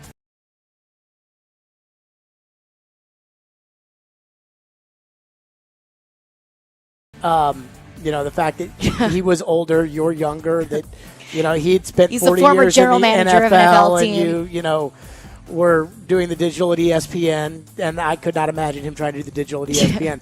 Ian, I'm not sure there may be anything that they more different than their opinions on Vanderbilt. Yeah, I mean, it's hard to say as far as percentage of Tulane and New Orleans versus Vandy and in Nashville, but you're probably right on that. Woof. Dude, nobody. I mean, I'm not trying to. Nobody cares about Tulane. But see, it doesn't matter about caring. It matters about TV. TV markets. Now, look, Tulane, maybe I'm overreaching there, but Cincinnati. TV market, yes, but nobody's going to watch it in that market. There may be some truth to that. What's next? So, Tom Brady had some words to say about his friend Mike Vrabel. He's talking some trash. The Tennessee Titans are in town, coached by Mike Vrabel, who played with Tom Brady for 8 seasons. Mike's kind of an ass if you get to know him. He went to Ohio State. Obviously I don't like him. It'll buy you another day. Go as hard as you can. It'll buy you another day. Don't blink. Earn the right to be here. There's a healthy competition between us, obviously, even though he's kind of fat and out of shape now. Physically, he's really declined to a pretty sad state. Tom Brady's talking some trash there. Obviously, it was all in good fun, and he was totally joking. But Tom Brady with some spicy words to say. When they show presidents, when they show presidents, and it's like before their term and after their term, and you're like, whoa, and they show you like the stress of the presidency. Yeah. Like on that. Now, I'll say this: 8 years is a long time. Mm-hmm. So, like, if you look different from 8 years, 8 years ago to now, it's. But I think it's a lot more drastic when you're the president of the United States. Very much so. Look at Vrabel when he got hired. Look at Vrabel today. You can see the stress of being Titans coach. There's a little gray in there. You can just see it, and it's been 3 years. And you can see the stress getting, I'm not here to say, Vrabel's put on back. Of course he has. He stopped playing football. And he's coaching football. Those guys, they don't ever sleep. They just watch game tape all day. But I think the amount of respect that those two have for each other is pretty cool. And seeing them in Tampa Bay and how much respect they had, I thought that was. And Big Game Blaine was over there with them hanging out one day. And so Blaine couldn't get the Titans into the playoffs, but he's still, I guess, Vrabel's boy. What's next? So did you see the Athletics' bold prediction for the Titans this I did year? not. Did Joe write it? I don't believe so. Okay, good. The Athletics' bold prediction for the Titans this year: A.J. Brown and Julio Jones will combine for 2,200 yards. It says, given that neither player has looked completely healthy in August, this one is risky, but Brown has been one of the NFL's best wide receivers over the past 2 seasons, averaging 17.4 yards per rush with 19 touchdowns. Goes on to say, Julio Jones' stats, saying they'll probably still lean more of a run-heavy team, but boomer bust squad, and this is a boomer bust prediction. Okay. Are you buying it? No. Why? I still think that this is going to be a very run-heavy team. This is going to be a very run-heavy offense. And after what we've heard about Julio Jones today, it makes me worry about how available he will be in games. I still think A.J. Brown's going to have a 1,000-yard-plus season. I just don't know about Julio. So, basically, last year, A.J. Brown and Corey Davis combined for close to... I forget how much A.J. had, but Corey was like 950. So they were very, very close in that regard, if they did not get that based upon A.J. alone. You kind of have to get it, right?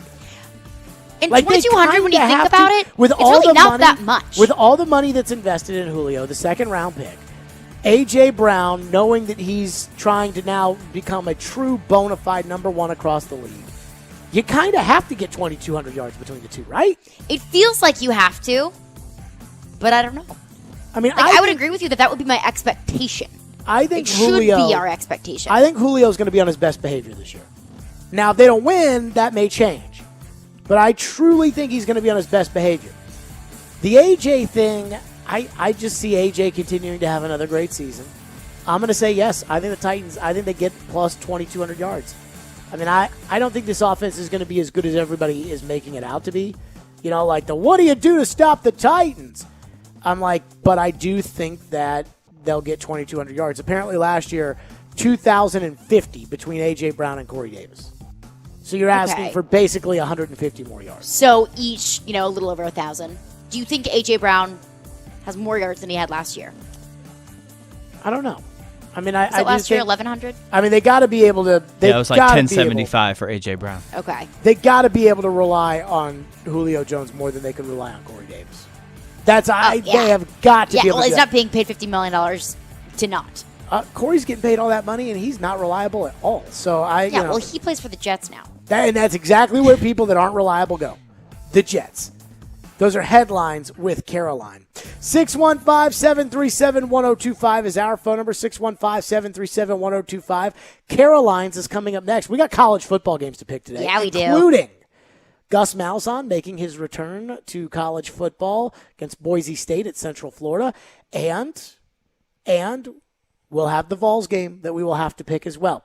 So we will do that next. Caroline's is coming up. TriStar Moving. We are presented by TriStar Moving. They are my official movers. I have been telling you all about TriStar Moving for a while. My most recent experience with moving was fantastic thanks to my friends at TriStar Moving. TriStar Movers with 5-star service. From the initial phone call to the final signature, moving became a breeze. They offer home protection, covering floors, banisters, railings, door jambs, and even the doors themselves. And they are always upping the games when it comes to mover training. Everything was taken care of when I moved with my friends at TriStar Moving. Mattresses were placed in bags and TVs in protective boxes. They even have a brand new state-of-the-art storage facility in Mount Juliet. I know their owners, Garrett and Robert, personally, and I vouch for them as they vouch for their company in their hometown.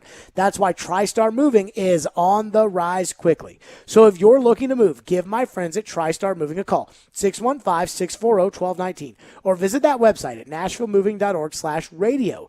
They'll give you 5% off your entire move at TriStar Moving, 615-640-1219, tristarmoving.org/radio. Tell them Jared Stillman sent you. TriStar Moving, my official movers.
Let me say this. Joe Milton makes his debut in about an hour for the Tennessee Volunteers.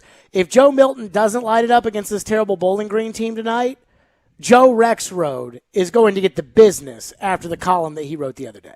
Oh, yeah. Tennessee's biggest gain and Michigan's biggest loss. Question mark, but still. Do you think Joe writes his own headlines at The Athletic? I don't know. You know, like in the newspapers, they don't write their own headlines. Right. Maybe not. Maybe not. But, I mean, here's the thing. Joe's got a lot. I mean, Joe will argue that he's not a fan, and I'm not saying he is or isn't. But Joe, very often, you know, in the last 2 weeks, we've seen, you know, Joe is almost, it feels like a propaganda machine for the Big Orange. It's like, you know, old coach, bad. New coach, good. Joe Milton's old team, bad. New team, good. So if that doesn't line up, then Joe has to take the brunt of it, just like he would have had to take the brunt of it. But I mean, from old Paul coach Kaharski if Nick Westbrook-Akina did not make the Titans. Old coach was bad. Yeah, but it's the and new I guess coach we're going to good? see if the new coach is good. But we don't know. Anybody can say old coach bad, new coach good. Yeah. That's like old if the old girlfriend coach was bad. new girlfriend good. If the old coach was bad. Does anybody ever have friends that tell them old girlfriend good, new girlfriend bad? Oh yeah, No. I've told plenty of my friends. Bring the old guy back. I liked him more. Do they ever do that? Do they do it? No. Oh. Nobody ever listens to me. Time for Caroline's. Get in on the action. Put the money on the mahogany. What's on tap on the sports books? It's time to break it all down with Caroline's. Here on Stillman and Company. On ESPN. 102.5 The Game and the Game Nashville app. Caroline's is brought to you by BetUS, my favorite sportsbook, and it's been America's favorite sportsbook for over 25 years. You can sign up at BetUS.com, mention GAME, G-A-M-E, to get up to 200% in bonuses on your first deposit. So you can bet on BetUS on the Ohio State-Minnesota game. How happy are you, by the way, to be betting football and not baseball today? You have literally yesterday I was like, tomorrow I don't have to pick a baseball game. I'm very excited. I don't have to pick the Brewers tonight. Ohio State, Minnesota. I'm going to take Ohio State minus 14, minus 120. So it's the return of Chris Olave and Garrett Wilson at wide receiver. Even though they do have a new quarterback, I think that's one of the most dynamic duos of wide receivers in college football. Minnesota is returning their quarterback, but they lose Rashad Bateman, wide receiver. So Minnesota struggled last year. They went 3-4. Their defense was absolutely atrocious. They had one of the worst defenses in college football in 2020, and I think Ohio State is going to take advantage of that if they didn't fill those holes on defense. What would the spread have to be for you to take Minnesota? I'm taking Ohio State minus the 14 too. Maybe like double, like 28. I was thinking like 25. Mm-hmm. You know, I mean, like I think this is going to be a blowout of epic proportions. Yeah. The thing about college football and games like this that's hard to watch is that you know it's a blowout. The question is how much. 14 to me, I think that's stealing. 14 is a steal, but I've seen some lines that are like 44.5. And I think there are some teams out there that absolutely could beat these teams by 45 points, but it's a matter of are they going to do it? Yeah. Why would you exhaust your starters game one against a cupcake? No, I'm with you. I think 14 stealing. Give me the Buckeyes. UNC Virginia Tech. I think this one is sneaky also good a game. steal. UNC minus 5.5. That's on ACC Network tonight? I believe so. Okay. So it's Virginia Tech minus... No, it's UNC. It's tomorrow, 5.5. actually. The game's tomorrow Okay. on ACC Network. But it's at 5 o'clock, so we won't have Caroline's before then. So I'm going to pick that game now. UNC minus 5.5, minus 115. I'll take Virginia Tech just to be different here, but I do like UNC. I mean, Matt Brown, I thought this was just some old pawpaw that was taking over a program. No. And he is recruiting, and he's got a quarterback in Spencer Howell. And, I mean, they are legit at UNC. Sam Howell, my bad. Spencer Rattler. Rattlers. Yeah. Those are the quarterbacks. two quarterbacks. Those are the two ones. Yes. But yeah, Sam Howell is projected to be a big-time Heisman candidate. Now, I know at this point in the season that means nothing, but I think in this matchup, that could be something. We also have, like you mentioned earlier, Gus Malzahn's UCF against Boise State, which is interesting because Boise State has a new head coach after Brian Harsin left Boise State to go to Auburn. It's a little irony there, but I am going to take UCF minus 6.5, minus 110. So UCF has an absolutely trash defense, as do most teams in the AAC. But I think that Gus Malzahn's going to bring a pretty high-powered offense to UCF. And their quarterback, I can't think of his name off the top of my head, Dylan Gabriel. He was great last season, and I think that he's going to fit into Gus Malzahn's offense great this season as well. And I think 6.5 is a fair line. I'll roll with the Gus bus. The Vols in Bowling Green, Tennessee, according to ESPN, minus 37. Yeah, I'm going to take Bowling Green plus 37. I already took them plus 34.5. And I think So now 37 that is it's 37, you're gonna- even more cushion. According to ESPN's matchup predictor, the Vols 96.9% chance to win tonight. Bowling Green 3.1. I'll take the Vols minus 37. I think this is like a 55-3, 55-10. I think it's one of those games. Give me the Vols. That's it for us. We're out of here. Moneyline, going to break it all down. That's next. Tell us about BetUS, Caroline. BetUS, it is my favorite sports book, and it has been America's favorite sports book for over 25 years. You can sign up at BetUS.com. You can mention GAME, get up to 200% in bonuses on your first deposit. That's it